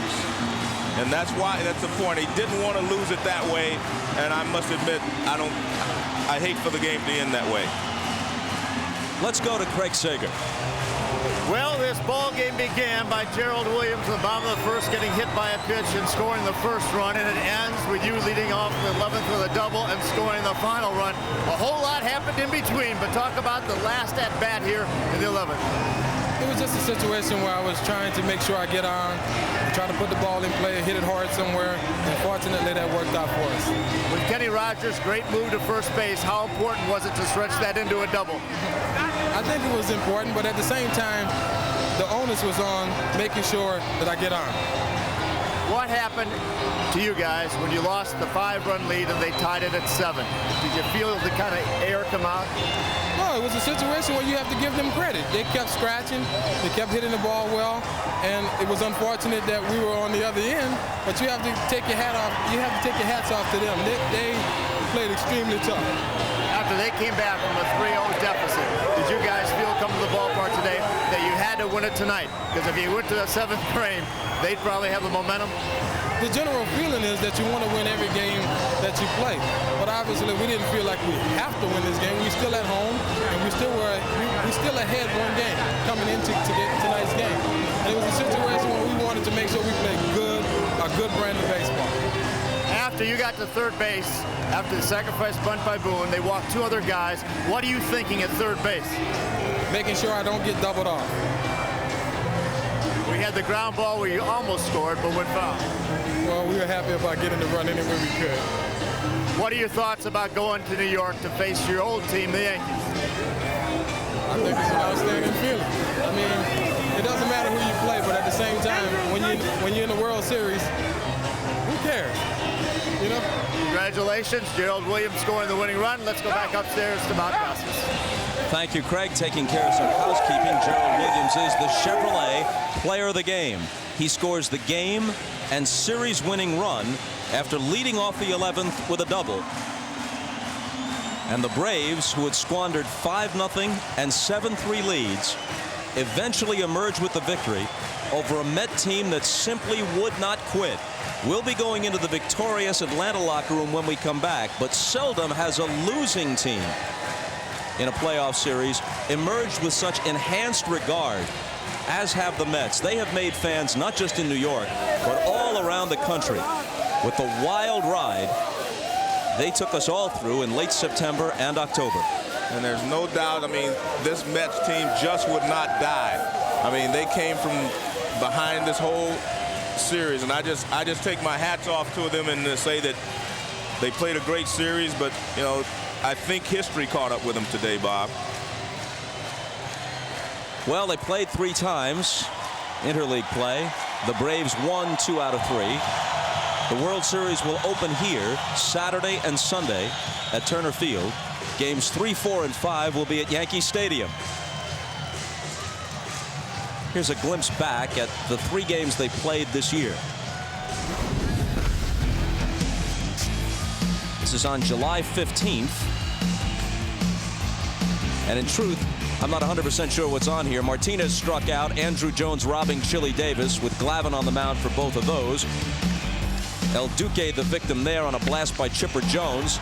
This is Andrew Jones off Mariano Rivera. Jones likes hitting at Yankee Stadium. You remember he homered in his first 2 at-bats there as a kid in the '96 World Series.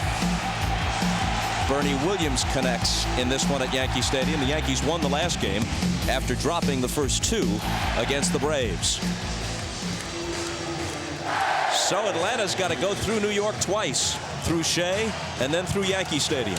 We go to Jim Gray. All right, thank you very much, Bob. For the 5th time in the past 8 years, the Braves will be going to the World Series, National League champions. To present the trophy, Len Coleman, the president of the National League, to Ted Turner, the principal owner of the Braves, Stan Kasten, the president, John Scherholtz, the general manager, and Bill Bartholomew, the chairman of the board. Len? Braves have had many great teams in the 1990s, but undoubtedly this was the team that really played with the most conviction and purpose. And we're very proud of the job that they did. They beat a bold and determined Met team. You are great National League champions. Ted, let me present the National League Championship trophy to you. Thank you very much, Lynn, and we just love baseball a lot, and this team wouldn't quit, and we're real proud of them, and we love baseball, and thank you very much. You've had a lot of championship teams, Ted. How does this one compare? Well, I think this is the best team we've had. We'll see, though. We got another New York team that we've got to play. So, but nobody's ever beaten both New York teams before. This will be the first time it ever happens, if it happens. Let's bring in Bobby Cox. Bobby, congratulations to you. You're getting doused right here. Yeah, thanks, Jim. It was Bobby, the Mets just wouldn't die. No, either would we, though. We had chances to die, too, and we didn't. But they didn't. I mean, they've got a quality ball club, great kids, and, you know, it's unfortunate to win a game like that, I guess, or lose one. But, you know, we've been struggling to get runs in, and finally we got one in by a walk. So we'll take it, and we're ready to go.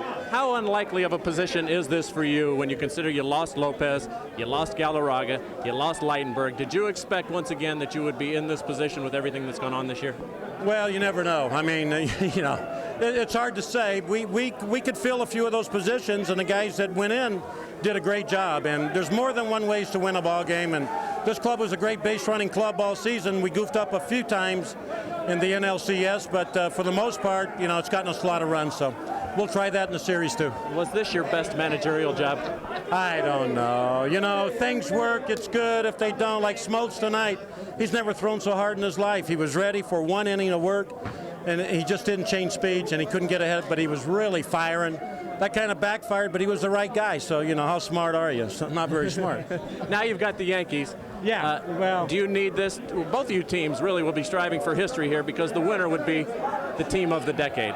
How important is that to you? Well, we'll try to be team of the decade if that's what we're playing for, but it's going to be an awful lot of fun. We haven't been back in a year or so, and you know, these guys, if any team deserves to be there, these guys do. They went through a heck of a lot this year, and you know, they always talk about character and all that. This clubhouse is filled with it tonight. Finally, your pitching rotation. Let's just wait. We'll see who can crawl out there. They're going to be rested. They're going to be fine. Bobby, congratulations. Thanks a lot. All right, Len Coleman, it's time for you to present the MVP trophy. And the MVP trophy by Len Coleman is going to go to Eddie Perez. Go ahead, Len. Eddie Perez, you had timely hits all of this entire series. You played behind it, just tremendous defense behind the plate, and you're going on one leg, and I tell you, you were just really spectacular, and you're indeed a very worthy MVP. And it's my pleasure to present you with the MVP trophy. Thank you, man. Thank you. Thank you. Eddie, the 8th inning, your team is down by a run. You go up there and you get an awful big hit. It leads to the winning run because Otis Nixon eventually scores. What was going on that bench after you guys had surrendered a 5-0 lead and then a 7-3 lead? Well, you know, we never have to give up, especially against the Mets, because We're chanting your name. Go ahead, Eddie. And, you know, they never give up. They got some good hitters in there, and, you know, we just have to try to stop them and, you know, try to do the best. And, you know, I got the chance to hit with the bases loaded once, and, you know, I was swinging. No matter how I was swinging, and he threw me a good pitch to hit, and I drove those guys in. To win this game on a walk, it just seems somewhat inappropriate. What do you have to say about the Mets and the effort that they performed and the way they didn't die? You know, like I say, we won 3 games in a row, and I told everybody, hey, we got to play good against those guys because they're good hitters. We have to play right. I don't think we played good the last 3 games, and even today, I don't think we hit good, and especially with men on coding position. But you know, we have to play good against the Mets the whole year long because they got good years and they got good players, and we have to play good against them. What now against the Yankees? Clearly, you guys really didn't hit the ball too well until tonight, and you kind of broke out here a little bit tonight, aided by some of the mistakes that the Mets had made. But you feel you're going to have to hit the ball much better? I think so. Like I said, we have to play better than the last 4 games. We don't play good. We don't execute, and you know, today is one of those. Hey, you know, you win the game, and that was a big win for us today. Eddie Perez, you had a couple of home runs also. You had a big home run in Game 1. You had a big home run in Game 2. And you got a little more champagne poured over your head as we take a look at a couple of those home runs as Javi Lopez. You become a power hitter filling in for Javi Lopez, huh? Well, like I say, I have to be ready because...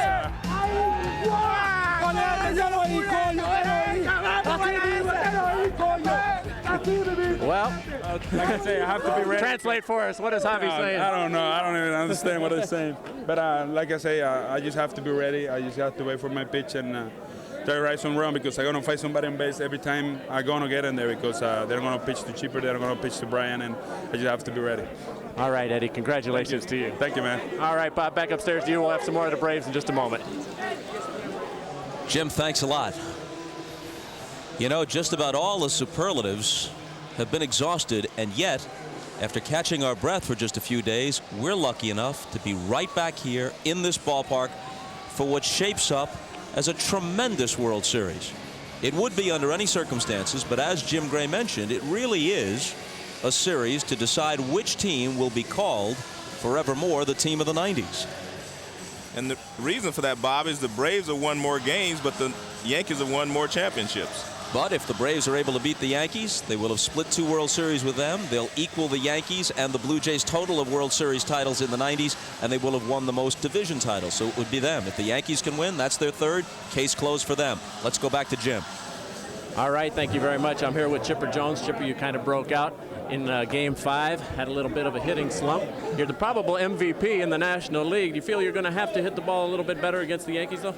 Well, yeah, against that pitching staff, we all got to swing the bats a lot better. But we're just happy to be here. You know, we've persevered through so much this year, and you know, we fought hard tonight and just roller coaster ride the last 2 or 3 games, and everybody's kind of drained. But luckily, we got a couple days off before the Yankees come to town. You were with this club when they lost to the Yankees. You went up 2 games to 0 and then lost the next 4. How much does that sting, and how much will that play a role in this upcoming series, if at all? You know, it's forgotten about. I mean, it stung for about a week after the series was over, and then everybody kind of forgot about it. You know, there's nothing you can do about it. We lost to a great team. You got to tip your hats to them.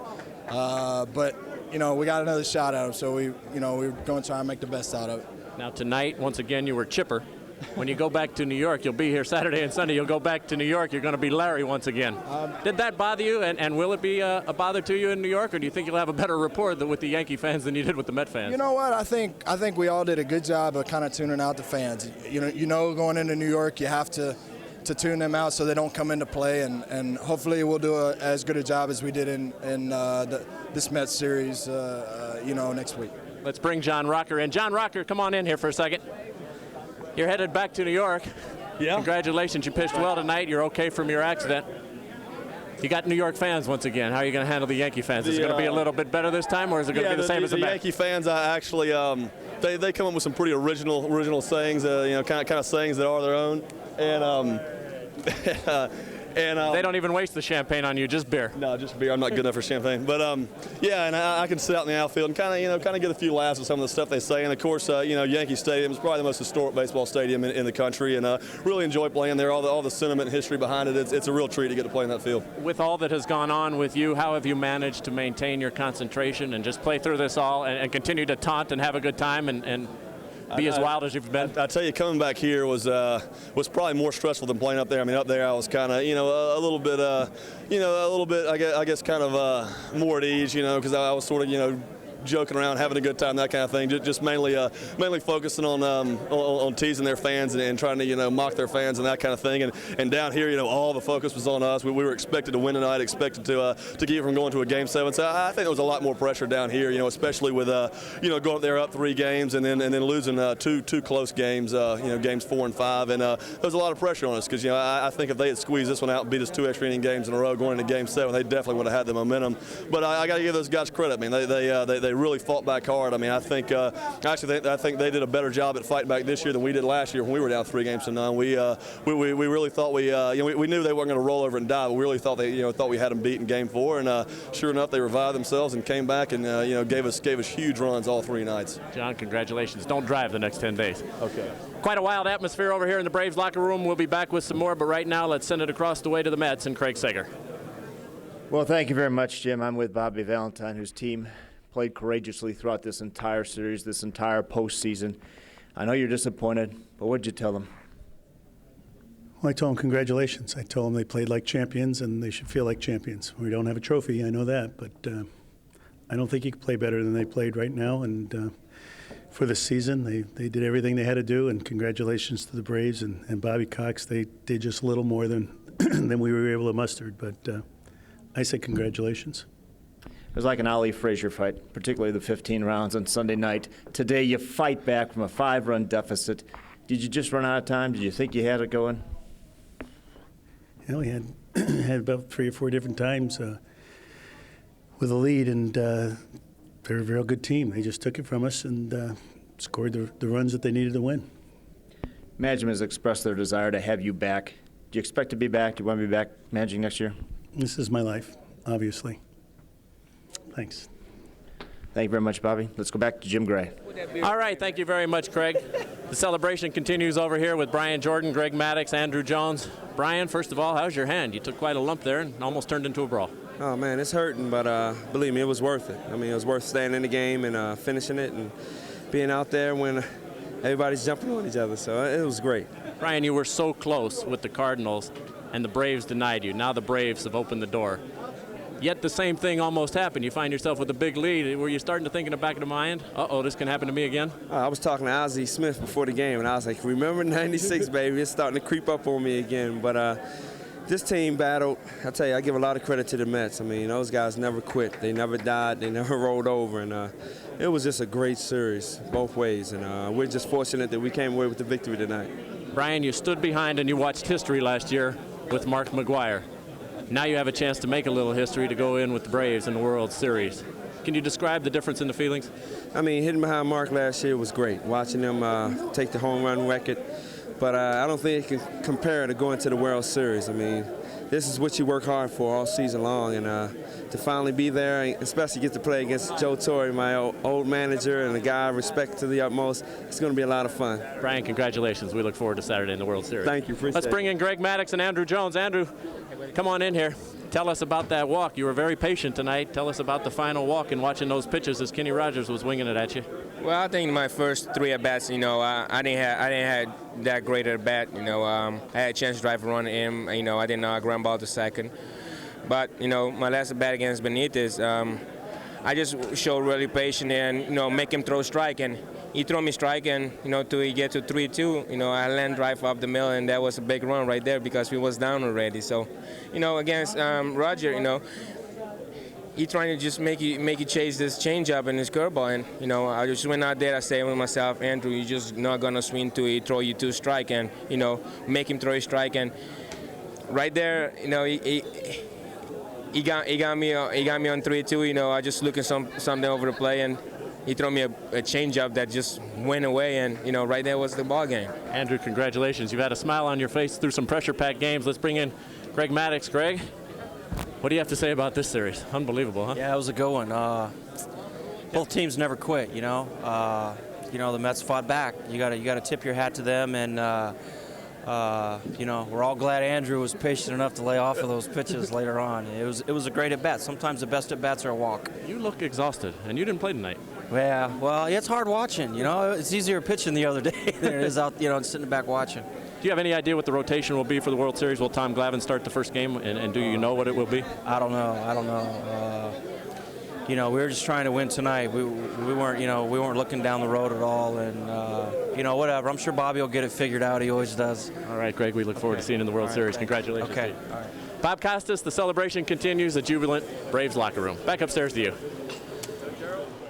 Jim, thanks very much. Here's Gerald Williams jubilantly coming down the line from third to the plate after Andrew Jones walks on a 3-2 pitch to force home the winning run in the bottom of the 11th. 10-9 Atlanta, 4-2 in games. And Joe, I would think that this would rank with the great National League Championship Series ever played. A couple that come to mind: 1980, the Phillies against the Astros. It was a 5-game series then, best 3 of 5, and 4 of those 5 games went extra innings. And of course, one the Mets were involved in, another 6-game series, but they won that one against Houston in 1986 with the 16-inning game in Game 6. Well, I don't think any series has been more exciting than this. Wow. I mean, I just feel like percentages finally caught up with the Mets. There's a reason no one has ever come back from 3-0, and I think that caught up with the Mets today. A great series here, and on paper, a great World Series shaping up between the Braves and the Yankees, which will open here at Turner Field Saturday night, 8 o'clock Eastern Time for the first pitch. Actually, I'm wrong about that. 7:30 Eastern Time. We're so anxious to get it started, we've moved it up half an hour. 7:30 Saturday night, the Yankees and the Braves here on NBC. So, Joe, catch your breath and come ready. Bring everything you got on Saturday, buddy. Looking forward to it. Because I know the Yankees and Braves will. So again, NBC's exclusive coverage of the 1999 World Series begins Saturday at 7:30 Eastern Time. Tonight, following your late local news, The Tonight Show with Jay Leno. Tonight, Jay welcomes comedian George Carlin.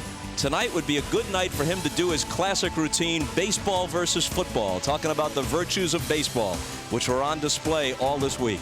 Actress Rebecca Gayheart and the music of John Popper from Blues Traveler, also part of Jay Leno's Tonight Show tonight. For Joe Morgan, Jim Gray, and Craig Sager, I'm Bob Costas. This is NBC, home of the 1999 World Series, and from Atlanta, home of the National League champions. Good night, everybody.